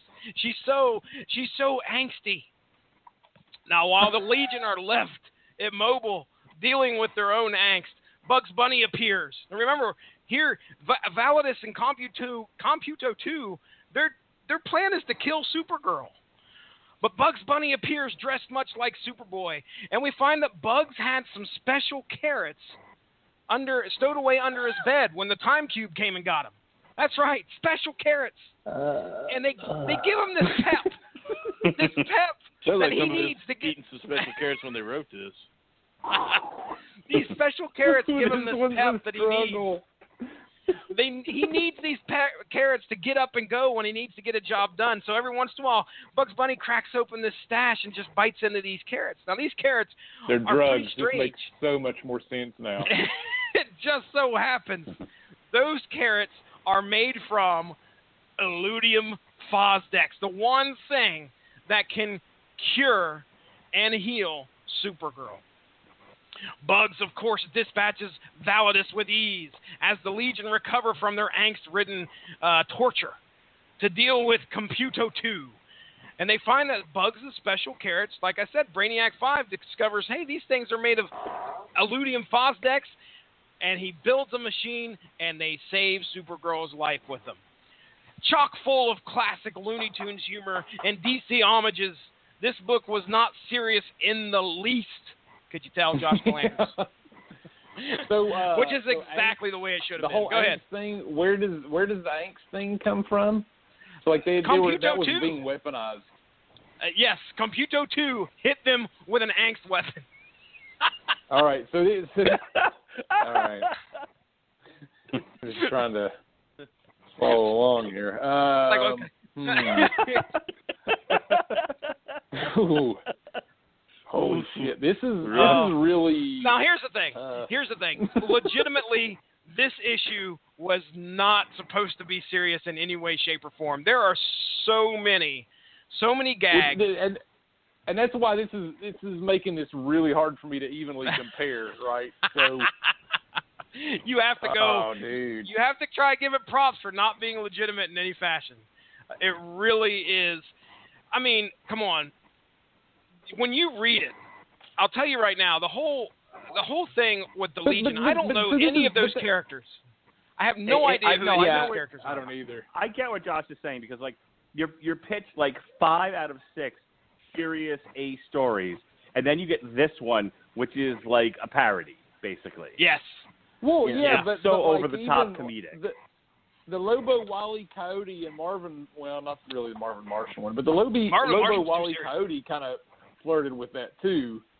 But I kind of assumed that if these were broken into story A's and B's, where B was kind of the more Looney Tunes one, then the A's would be a little bit more serious, which makes it harder from. Like, this one doesn't make any sense in that context, you know? No, it really doesn't. I agree. I mean, I'm not saying it's a bad story, but I don't know anything about the Legion of Superheroes either, like you were saying, Jesse. Like, this is another DC property. Like, they picked some relatively, like, B-rate and some of the more obscure ones. Like, they didn't go with, like, a Superman story or a Green Lantern story or anything like that. Wonder Woman and Batman are covered. That's solid. But Martian Manhunter, Jonah Hex, Lobo, and the Legion of Superheroes is pretty, like upper level or mid-level second tier at best. Yeah, and I'm going to make this easy for you, and I'm going to break the rules of this. I'm supposed to pitch this to you and make you want to buy this. Do not buy it because it is the backup story. The backup story is absolute shite. I mean, if it was, I mean, it's horrible because they literally do the story over again, except it's drawn by a different guy. I just want to go on record saying I'm the only one, Josh, who is begging you to read both my stories. I'm like solidly behind my stories. Oh, you have an suck. uphill battle, Mark Radulich, because I know what's coming next. I know what's left. I know what's left. So Jesse, His you name is mentioned Tom that, King. and it's like, so we'll get into that later. But like you mentioned the fact that like the comic book story. Did you say the B story was basically the same thing, or it was just bad? Seriously, dude. I'm not saying it was bad like the first story. I'm telling you that it was 8 pages of practically a summary of the first story. So it rehashed everything. Like, that's what you just described as the story for the A story. That felt like something that should have been like the Looney Tunes plant. Yeah, I know, man. I know. Okay, all right. That's weird. That's weird, but that's fine. So okay. All right. So why at the very beginning, I kind of redid my list, and so I've got the Wonder Woman Yosemite Sam at the top. and then Wonder and then Woman, Lobo. Tasmanian Devil. Wonder Woman, Tasmanian Devil. Oh yeah, no. Yeah, so Wonder Woman, Tasmanian Devil. I've got that one up at top. And then Lobo is number 2. Like after that, it's a log jam of like I don't really know. So number 2 is Lobo and Wile E. Coyote, and then number 3 is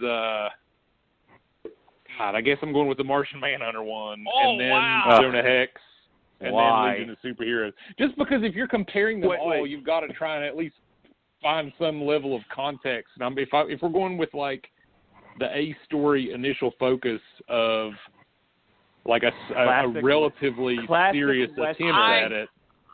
It's a classic Western tale. Hang on, it's a classic Western tale. A tale as old as time versus Martian Manhunter struggling with his loneliness as a Martian and realizing that this one nutbag has to be stopped. I don't know, man. I'd go with the classic Western. I'm just saying. I mean, honestly, those are easily interchangeable. Like, it really does not. There's not a lot separating these books.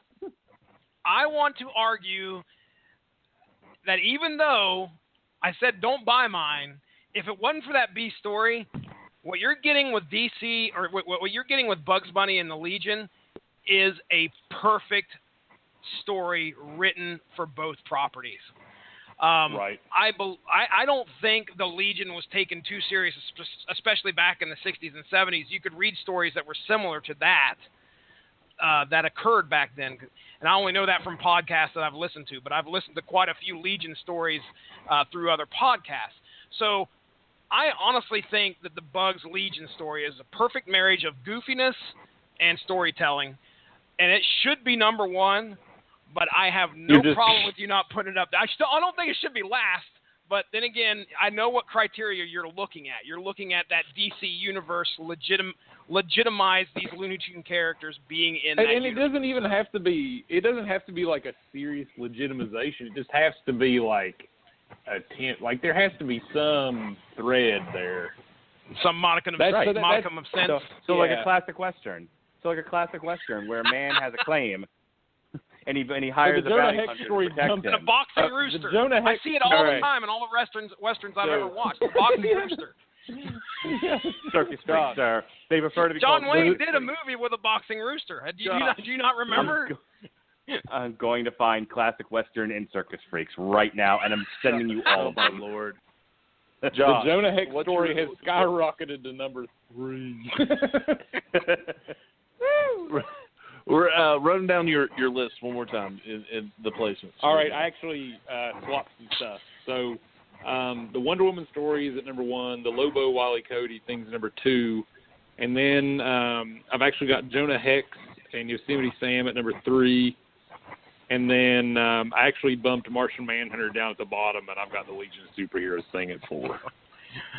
Okay. But to be well completely deserved. honestly, I agree with that. Honestly, like you could take those 3, 4, and 5 and like crumple them up and roll them around and throw them on the table and pick them out, and I'd be like, yeah, that's cool, that works too. Like there's really no significant difference between them. Oh man! If I click on this link, Mark, it better have a rooster featured sideshow in there.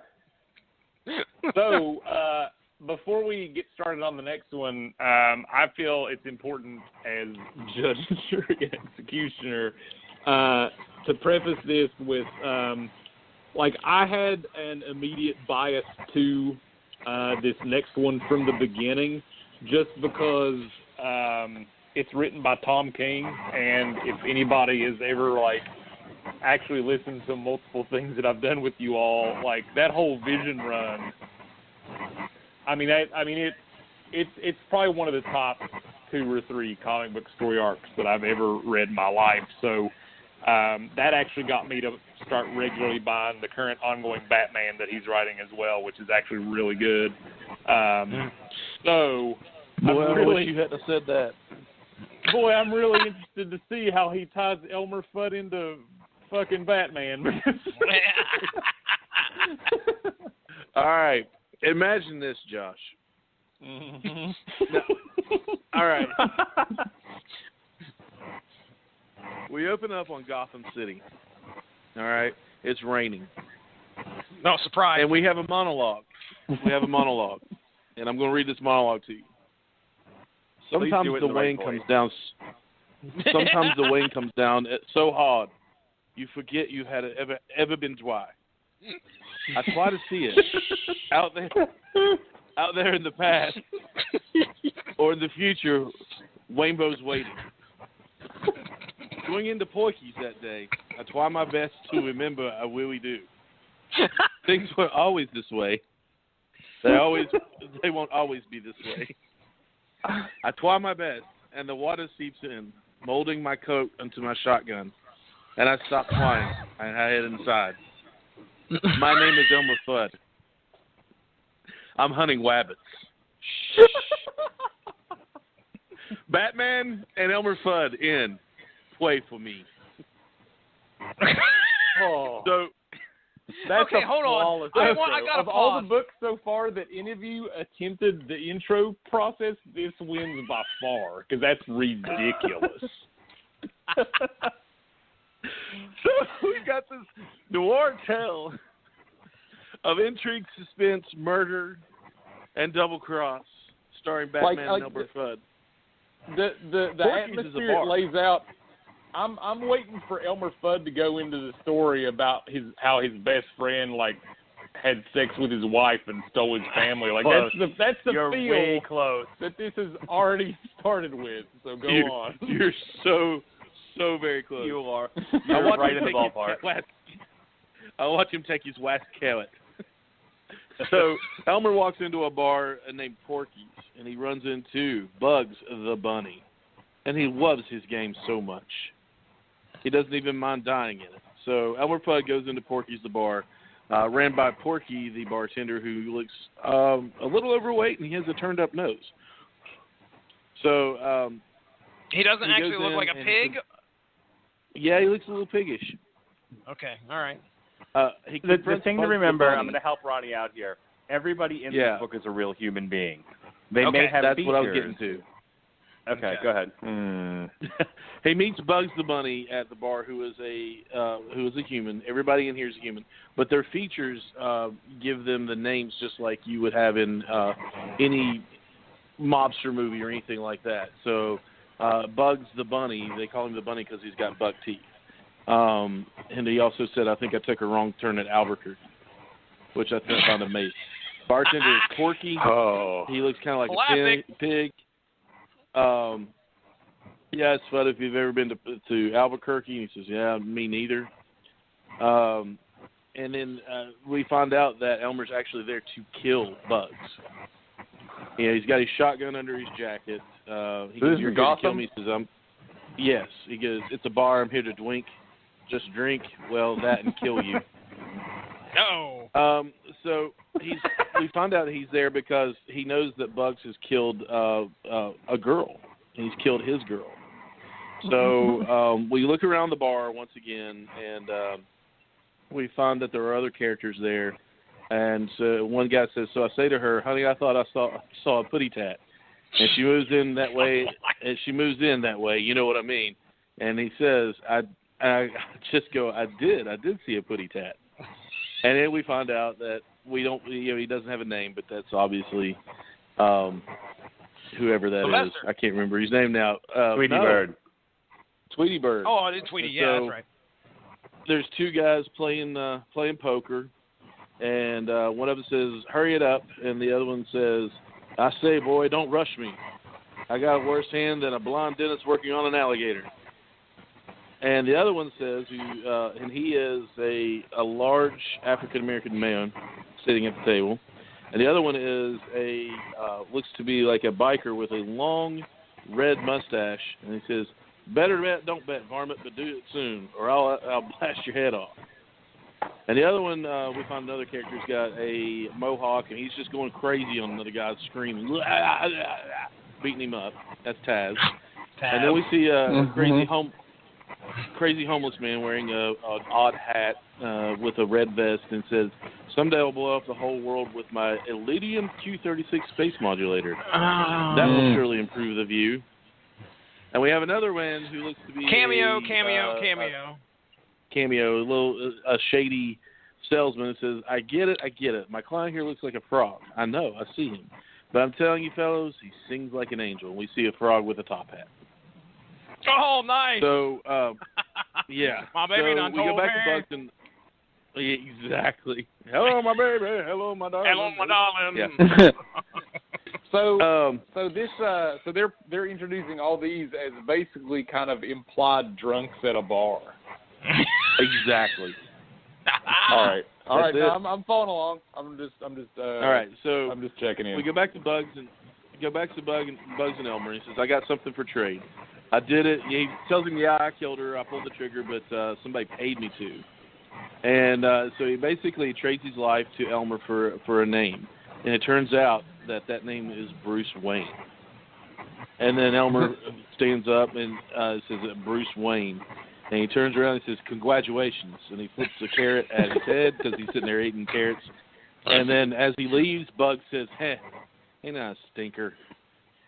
And we go to Elmer, who is I want to ask learned. a question. Yeah. Hold on. I want to ask a question. Is I'm holding. Elmer's inner monologue have the speech impediment? Oh, absolutely. Yes. Oh, jeez. All right, continue. So that because it says in his inner monologue from birth. Wow. Yeah. He says in his inner monologue, I've been around some. I know a lot of people. So Elmer, who we find out is a hired killer, who has fallen in love with a young lady who has been murdered by Bugs the Bunny, and we find out she's in love with someone else. He disguises himself as a limo driver to get into Bruce Wayne's. She's in love with Bruce Wayne, which comes, through this flashback, we find out she's in love with Bruce Wayne. And he says, my name is Elmer Fudd, and I'm hunting playboys. Oh, jeez. So, he dresses himself as a limo driver. He makes his way past Alfred in this disguise by saying that his rider, I was going to read it like that. His rider left his cell phone in the car. And so he makes his way past Alfred, gets in there, and he finds Bruce Wayne. And he thinks that, of course, that he has been, he paid Bugs to kill his girl. So he yells out Bruce Wayne, and he turns around, and he's got his double-barreled, and he points it straight at Bruce Wayne's chest and pulls the trigger and kills and shoots Bruce Wayne in the chest. And we find out that, help me out, Mark, what is her name? That his girlfriend is... like something St. Cloud. Yeah, St. Cloud is his girlfriend's name, who is actually a DC character, I think, that was involved with Bruce Wayne. Maybe, I don't know. But she seems awfully familiar for the story. He said, he goes on to lament, desperate for cash, desperate for food. I could do, I found the only work I could. Men paid me. I hunted what needed to be, what needed to be dead. Then I met her, my little cloud. He changed his life for this girl. And he finds out that Bruce Wayne, from what he thought was a reliable source, that Bruce Wayne paid to have his girlfriend killed. So he shot Bruce Wayne dead. He escapes the party, but up in the sky comes crashing down onto his limo. No, not crashing down on his limo, but following him, his limo, is none other than the Dark Knight himself, Silver St. Cloud. So Elmer is, going on, about his night, and he's very sad about Silver St. Cloud. He goes to the murder scene. He finds a carrot in a pool of blood, so he knows that that's how he knew that Elmer. That's how everyone knew that Bugs did it. So Batman confronts him in a Batman fashion by sneaking in behind him. And as he opens the door, somebody knocks the door. He goes to answer the door. Batman appears behind him, but Elmer puts his shotgun in his shoulder and pulls the trigger shooting behind him. So Elmer's got some moves. He goes toe to toe with Batman here, cracks him in the face with the shotgun butt. Batman, jumps over Batman's leg sweep, tries to kill him again with a shotgun. but Batman, of course, gets the upper hand because he is the Dark Knight. So they're kind of almost evenly matched for a little bit. I do have to say that I did not. I mean, like the sound effects that they write in was Batman punches Elmer Fudd and just says punch, and then they look at each other, and then Elmer punches Batman and it says punch with W. So he goes on the toe-to-toe, and he goes, how do you he pin a deserves. story? Oh, go ahead, continue. I'm sorry. He goes, he deserves. Bruce Wayne deserved to die, and Batman says no one deserves to die, and he says, if you had known my darling Silver, St. Cloud, you should have seen what Bugs did to her. You would know some lives aren't worth keeping around. And then Batman says, Silver St. Cloud. What do you know about Silver? What do you know about? Why did you say that name, Silver St. Cloud? Martha. Why did you say that? Martha. Please, if they did a Martha joke, it might save the book for me.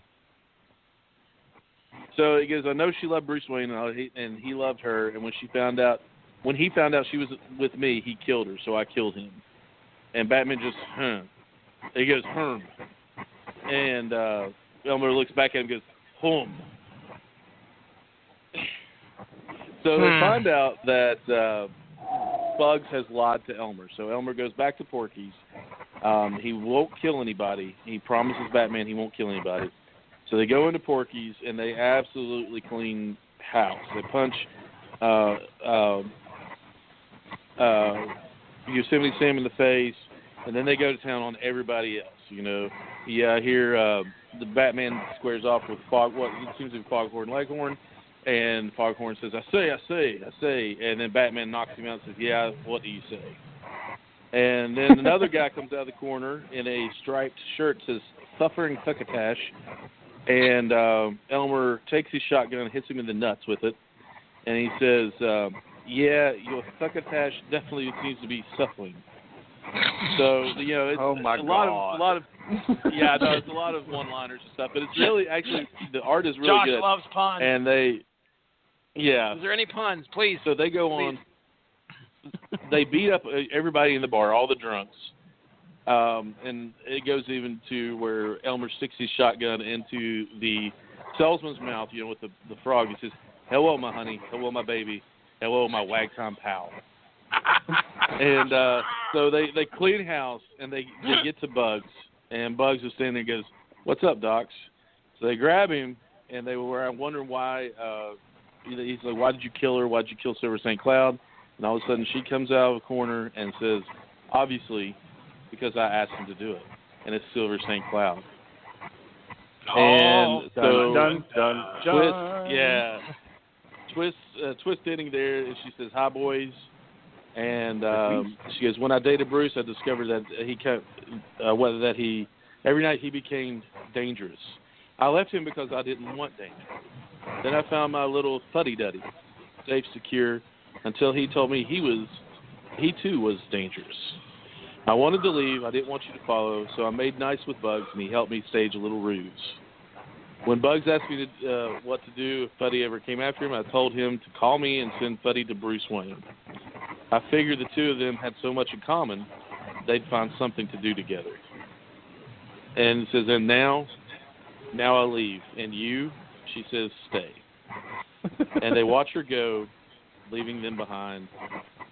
And they sit down at Porky's, all three of them, and they have a shot of carrot juice. And at the ending shot, it says, and they say at the end, it was always Chinatown. Porky's standing there holding a bottle of carrot juice. He said, in his stuttering manner, everybody says they're drinking carrot juice today. We're going to run out quick. And then they have their shot of carrot juice, and then Porky puts the cap back on and says, "That's all, folks." Oh boy. Oh, come on. Clearly. Dude. Okay. Clearly number 4 on the list. Now this is so I feel like this is like there are really two sides to this. Like on one hand, this feels like probably the most real. this feels like probably the most realistic blending of the two universes, but the one-liners and just the general, some of the little jabs are just probably some of the worst of anything anybody's said tonight.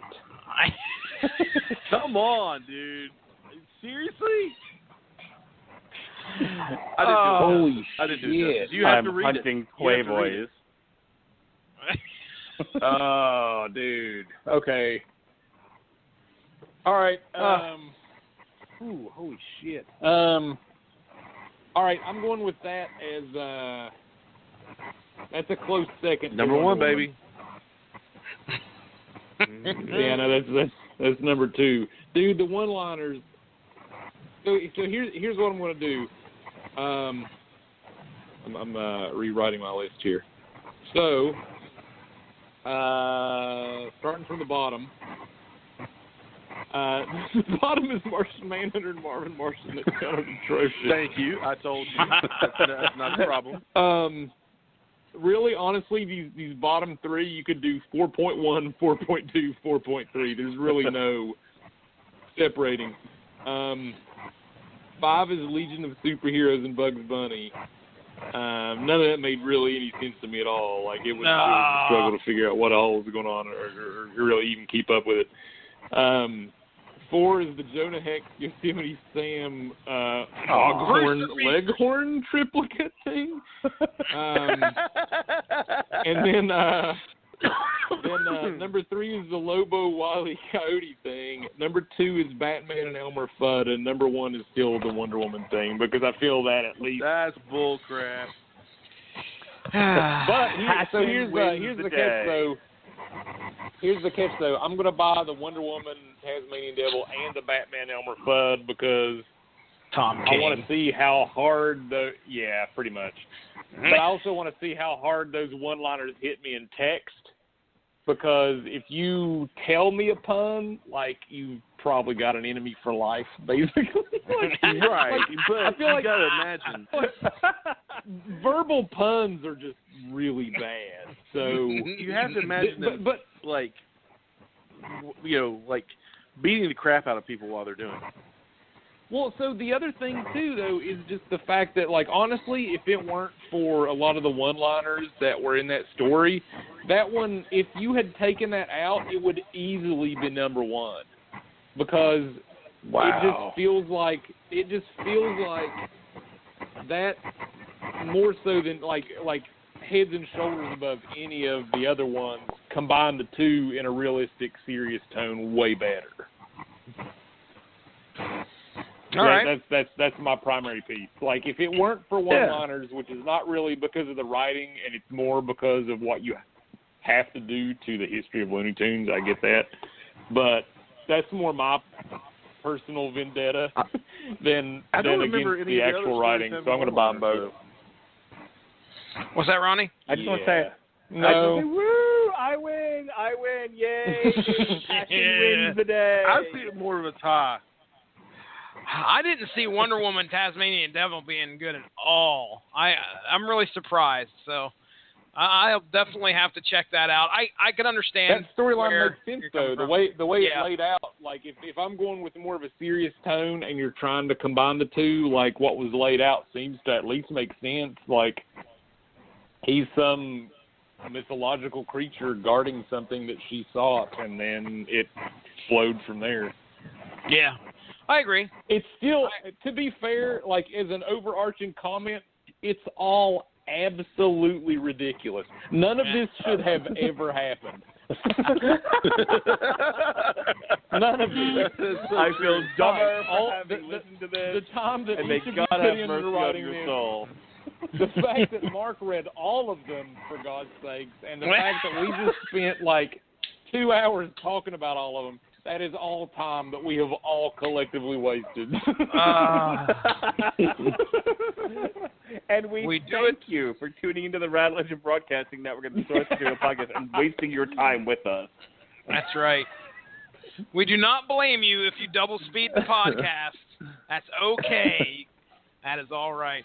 Well, I'm waiting for feedback on this going, this was a fine show. We enjoyed this, but seriously, tell Mark to calm the fuck down. Yelling.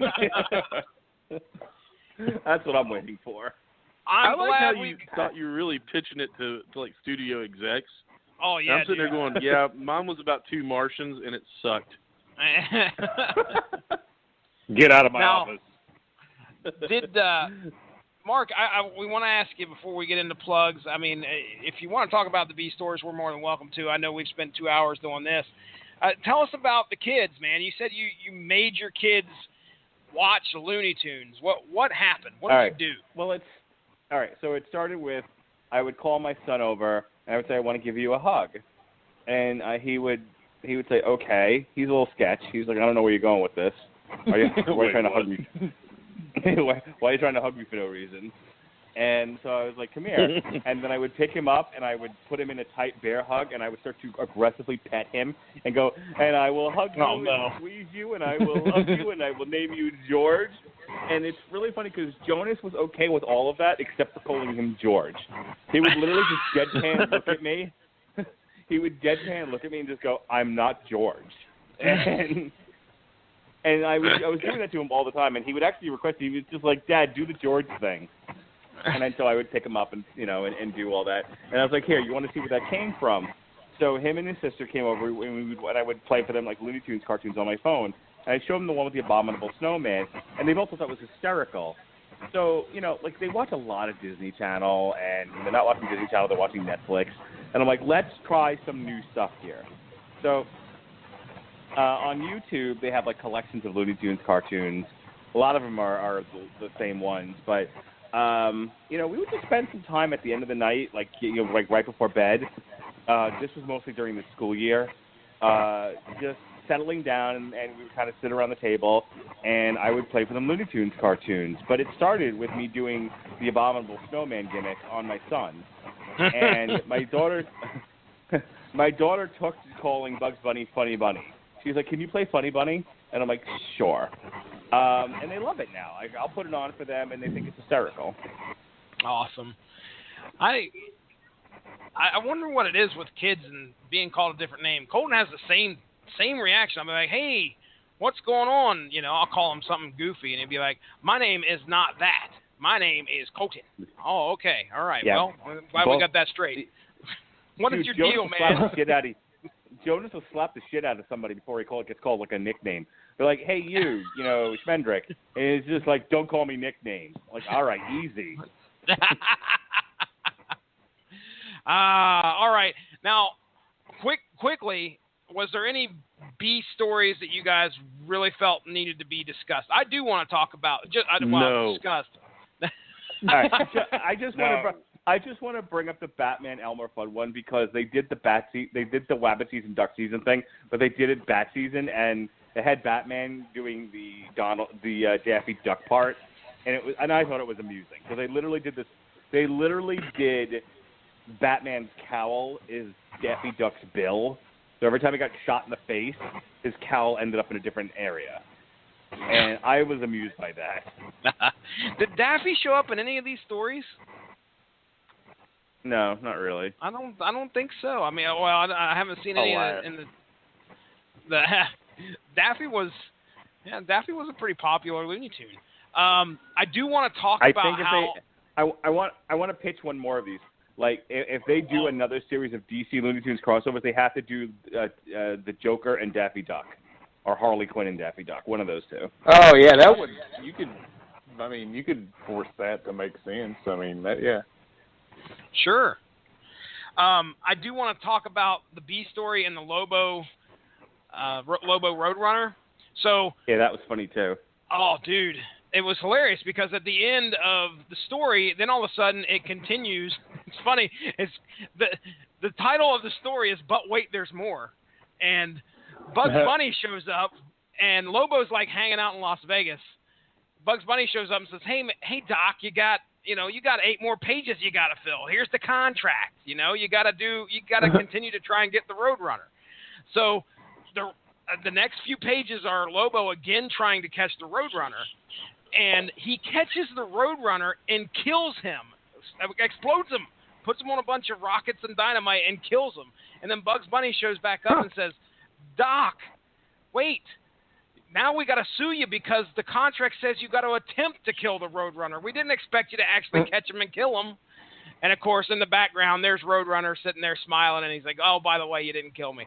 So that was the end of – I thought it was pretty funny because it was drawn – That's clever. yeah, it was drawn, like we were talking about how there's Looney Tunes artists, it seems like. It was drawn the same way, very much like a Looney Tunes comic. And at one point, Lobo falls off of a cliff onto some, only these spikes. And he's, impaled on all these spikes. And he looks down and he's like, this is a little bit extreme for a kid's comic, isn't it? And there's blood dripping down from these gashes in his arms and legs. And but anyway, I thought the ending was pretty neat, how they did the B story. But again, the B story for Legion and Bugs was just about stupid. I don't understand why they just redid the whole story again. That's cheap. I mean, you're paying already a lot of money for a book, and then you go around and tell a story twice. It didn't make sense to me. It wasn't even almost like they tried to put a clever spin on it either. They just retold the same damn story, the same ending. Bugs Bunny and Superboy are celebrated in statues and the Legion. That is the exact same ending as the first story. So, go ahead. I actually want to read the Wonder Woman Tasmanian Devil one because it wasn't worth pitching, but it's actually pretty funny. It's called Trojan Horseplay, and this is now he's gotten his meal, right? So the whole thing is a song. And so Wonder Woman is actually playing the harp to the Tasmanian Devil, and she says, "Oh, muse, do not fail me, 'tis you I implore, for I sing the epic of the great Trojan War. I sing of the heroes, of the warriors sublime. I sing of the dead, taken before their time." Now, Daffy Duck actually does show up here, by the way. Oh, he does? Okay, I'm cool. Helen. Yeah, I'm Helen of Sparta. In all of the world, there's no one so fair, no comelier girl. And there's Daffy Duck. I'm King Menelaus. I'm kind of a schmuck, but I hit to this girl. I'm one lucky duck. And then there's Taz. I'm Paris, a prince. I just sailed here from Troy. Please pardon my breath. I don't mean to annoy. But wow, such a beauty, I cannot deny. That face and that booty have sure caught my eye. Whoa. Wow. And so Wonder Woman says, "That's not how the tale goes. I not sing those words." Taz, "Well, my version's better. Don't be such a nerd." Just go on with your story. This here's just a dream. Heck, in here, I'm talking. Things aren't what they seem. Fine. Oh, Paris, I shouldn't. What about Menelaus? He wouldn't catch us in Troy. If he did, he would flay us. What do you... This is Parker Leghorn. What do you mean he took off with your wife? Daffy Duck. I'm a cuckold, a duckhold. Help me get back my life. Parker Leghorn. I declare, my dear brother, we'll whoop him and then some. We'll fetch back your bride. So swears Agamemnon. And it just goes on like that. Wow. Oh, wow. That feels like there's potential there, but it feels like it gets pretty weird at brief moments. I was reading a couple of reviews for this, and at some point they rhymed something with Bechdel. That's what I was looking for. Wow. Oh God, I laughed pretty hard at this. I was we had taken my kids to an indoor park, and they were and I was reading at the table, and I'm at the table just fucking laughing. Oh, here it is. Happy endings are nice, and we sure kick some rectal. Yeah, but I was too passive. F from Professor Bechdel. Yep, they rhymed rectal with Bechdel. Oh, wow. Run out and buy it, Josh. I did not expect to come out of this buying 1/3 of these books. Wow. Mark, man, as you can tell, it's getting late. I hit 2 hours on a podcast, and all of a sudden I just lose all comprehension. Josh, thanks for putting up with our nonsense tonight. So just to set the record straight, it's going to be Wonder Woman, Tasmanian Devil, and Batman, Elmer, Fudd, right? Yep, that's it. All Can right. we have All right. can we have him back on to talk about Suicide Squad and the Banana Split? Oh boy, No, I heard. shit. He just told me. I mean, I want him back on. I've never seen an episode of the Banana Split, so that shit's lost on me. I don't know what any of that's about, and that's I don't know, dude. Yeah. Can we get? Imagine How the about most absurd, I will say, asinine drug trip you can possibly imagine, and you've got the Banana Split.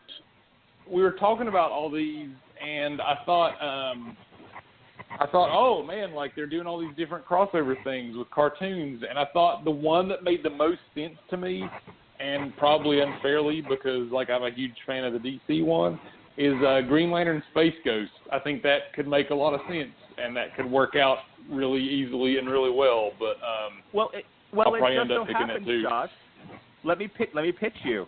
On September 26th, the trade paperback of all these different annuals is coming out. And it's Space Ghost Green Lantern Annual 1, Booster Gold Flintstones Annual number 1, Oh Suicide boy. Squad Banana Split Annual Yeah, I'm not 1, buying all these.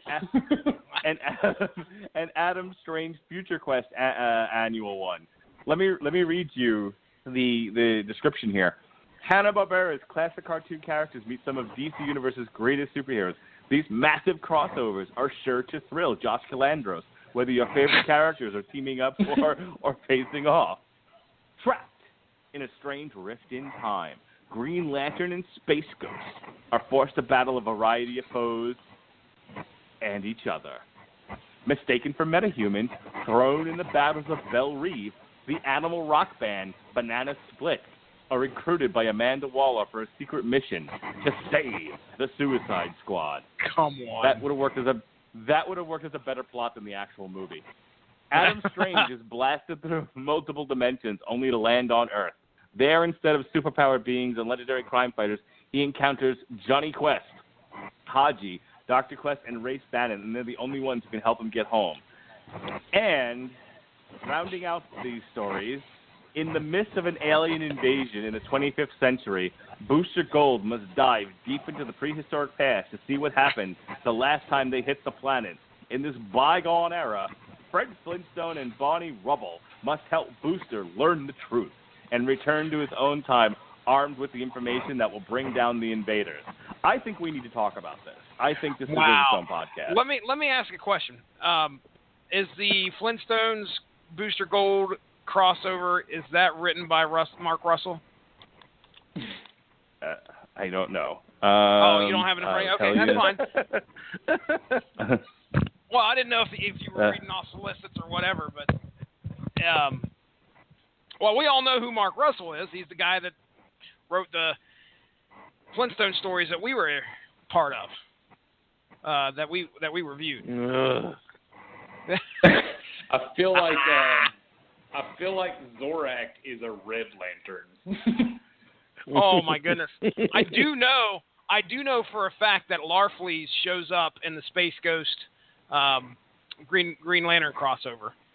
Okay. None of those books come out until September, then. No, that's trade trade paperback. That's what them all together. These are all out now. Okay, so I've got the information here. And annuals coming out because I hate annuals. What more do you hate, Josh? Or wait, no. Or are these annuals are like a waste of time. Like what's the best annual you've ever read? Everybody, Mark, what's the best annual you read? I didn't read fucking annuals. Okay, so Jesse, what's your favorite annual? Think of an annual story that you read that you enjoyed a lot. No, I can't think of anything off the top of my Ronnie, head. what do you like? Spider-Man Annual number 1. Wait, which I one? just made that up. I don't know. So that's my point, right. though. Like, I know, like, I complain a lot on here, but dude, like, annuals don't bring anything. Like, there's nothing. No, there's never usually a good annual. story. The only annuals worth reading the only annuals that I can think of that that I enjoyed reading whatsoever were just like the first and last issues of Maximum Carnage, just because they weren't actually annuals; they were actually part of the stories. Mm-hmm. Yeah. All right, so the Mark Russell question, the answer is yes. It's written by Mark Russell, art by Rick Leonardi, Scott Hanna, Steve Buccellato, and Dave Sharp. And according to WeirdScienceComics.com, it got an 8 out of 10. Mark Russell's the hot thing now, You man. do realize if he's part of this, I want nothing to do with it, right? He comes out of that podcast with absolute hate for Mark Russell. Okay. The bowling ball dies. These to make my point here to Mr. Calandros, these are already out. They came out earlier this year. The date that I read you was for the trade paperback, but you can read these now if you want. Yeah. Okay. Yeah, I might end up grabbing that whenever I go for these other two books. I'm telling you, man, I think we should do another podcast like this, and each one of us take one of these and pitch you again. You know, I'm down. Space Ghost Green Lantern, Booster Gold Flintstone, Suicide Squad Banana Splits, call that, and Adam Strange Future Quest. You can have that. He's calling dibs on a podcast that don't exist yet. I call Suicide Well, Squad if we're going Banana to do Splits. that, then I won't buy the Space Ghost one. But, well, maybe I'll buy it and just so I can have it. Because I'm sure they'll sell out.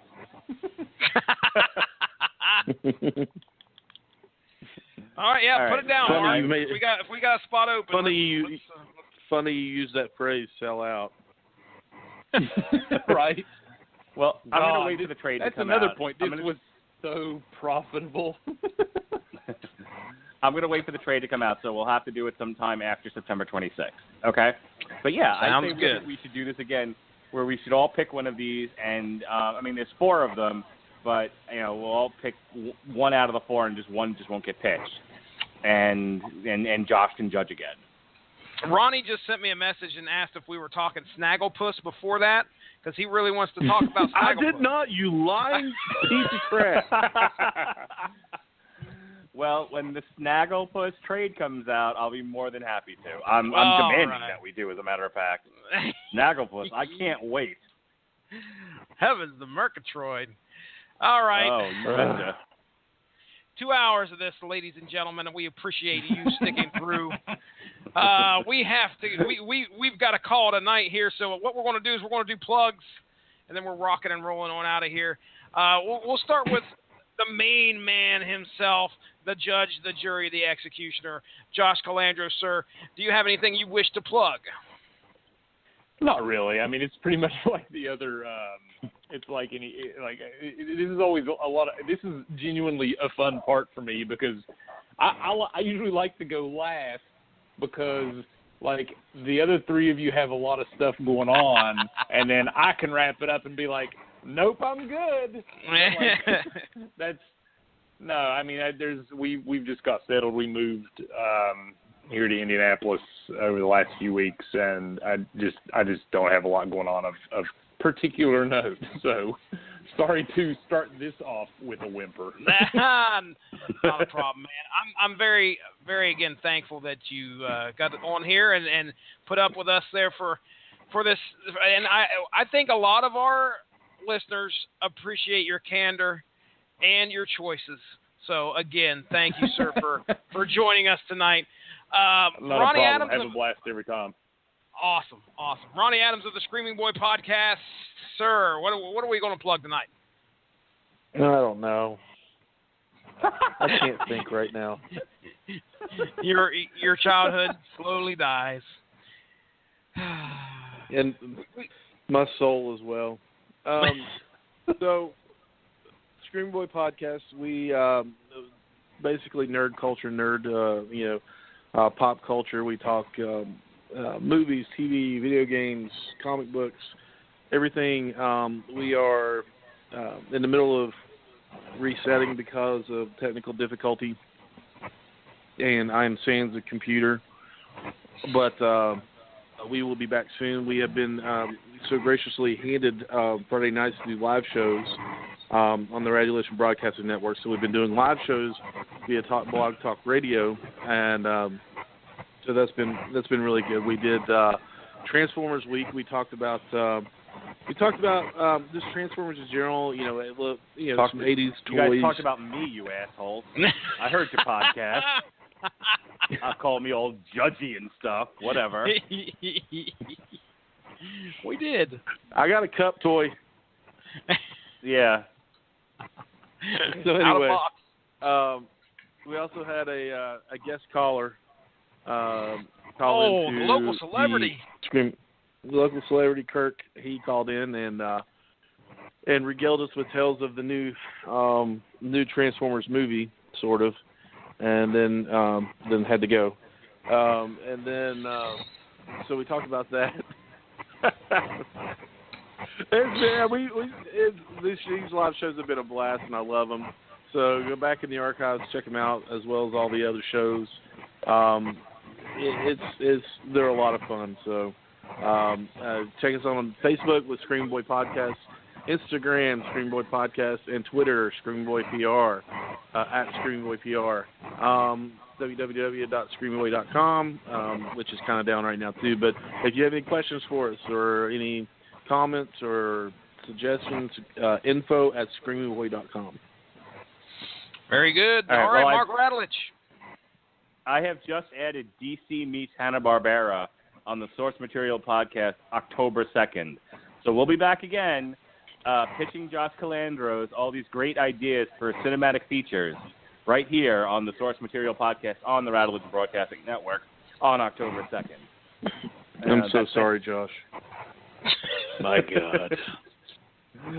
As for what's happening this week, tomorrow night, sometime while you're blowing things up, Robert Winfrey and I will get together and review Despicable Me 3 on the Metal Hammer of Doom. We've been a little off track doing some silly things, but we're talking serious business this week. Ice Earth, Incorruptible. The new Ice Earth album dropped. We're going to talk all about it tomorrow night at 9 o'clock. I don't give a shit when Robert Cooper is working. We're going live at 9 because I'm an old man and I'm tired, and we're going at 9. Thursday at 9 o'clock, TV Party Tonight. Myself and Sean Comer are back. We're going to talk about the new Netflix series, Glow. As for what's going on, we got Spider-Man Week from July 10th through July 13th. We're going to look at the Spider-Man story, The Gauntlet, featuring the Vulture. We got a review for Homecoming on Tuesday. The Metal Hammer of Doom isn't really participating in Spider-Man Week, because how could we? So we're gonna review the new Power Flow, featuring members of Cypress Hill and Biohazard. It's gonna be fantastic. Power Flow, check it out on your Spotify. And then On Trial returns July 13th. The Amazing Spider-Man 2. We will defend and prosecute this movie, and fun will be had by all. That was a good movie. What do you call it? The following week, we've got Planet of the Apes going on all week, and Source Material is going to deal with it by doing Tarzan on the Planet of the Apes. The following week, we are dedicating all podcasts to the military, and we're going to kick it off here on Source Material with Sergeant Rock, Between Hell and a Hard Place. And finally, ending July, beginning in August, it's all things dedicated to Charlize Theron. We're going to, right here on the Source Material Podcast, we're going to look at The Coldest City, which has been adapted into the movie we're going to review Tuesday, Atomic Blonde. So check those things out. And then on trial for that week is The Italian Job. Why The Italian Job? Because it has Charlize Theron in it. That was the link. I'm sorry, I'm not always very creative with these things. So that's all the news that's fit to print here on the Radulich Broadcasting Network. Take us home, Jesse. All right, ladies and gentlemen, check out that Radulich Broadcasting Network Facebook page to stay up on top of all the great podcasts that we have to offer. We've got wrestling, we got comics, we've got video game discussions, all sorts of fun stuff on that network. So usually you could find that on the Facebook page. You can usually find the links there. Go to blogtalkradio.com. Just search Radulich. You'll find everything that's been in our archives. Archives. Wow. I'm sealing the deal. Here we go. This is Source Material. We are at 123 episodes right now. That's amazing. And ladies and gentlemen, and this year I have dominated 100 of them. You're welcome. Ladies and gentlemen, our most listened to episode was the DC Flashpoint. Second most. So if you have the opportunity, and if you haven't listened to it already, apparently it's pretty popular. Go out and check that out. I think that's about it. You can follow me at StiznarKey on Twitter. The show has a Twitter. It's at SourceMacCast. We're also on YouTube every once in a while, so if you want to check that out, you're more than welcome to do so. Other than that, we find the outro music. As you can tell, I'm prepared, as always. Ladies and gentlemen, thank you very much again for joining us this evening. For Mark Radulich, for Ronnie Adams, for Josh Calandros, have a good one!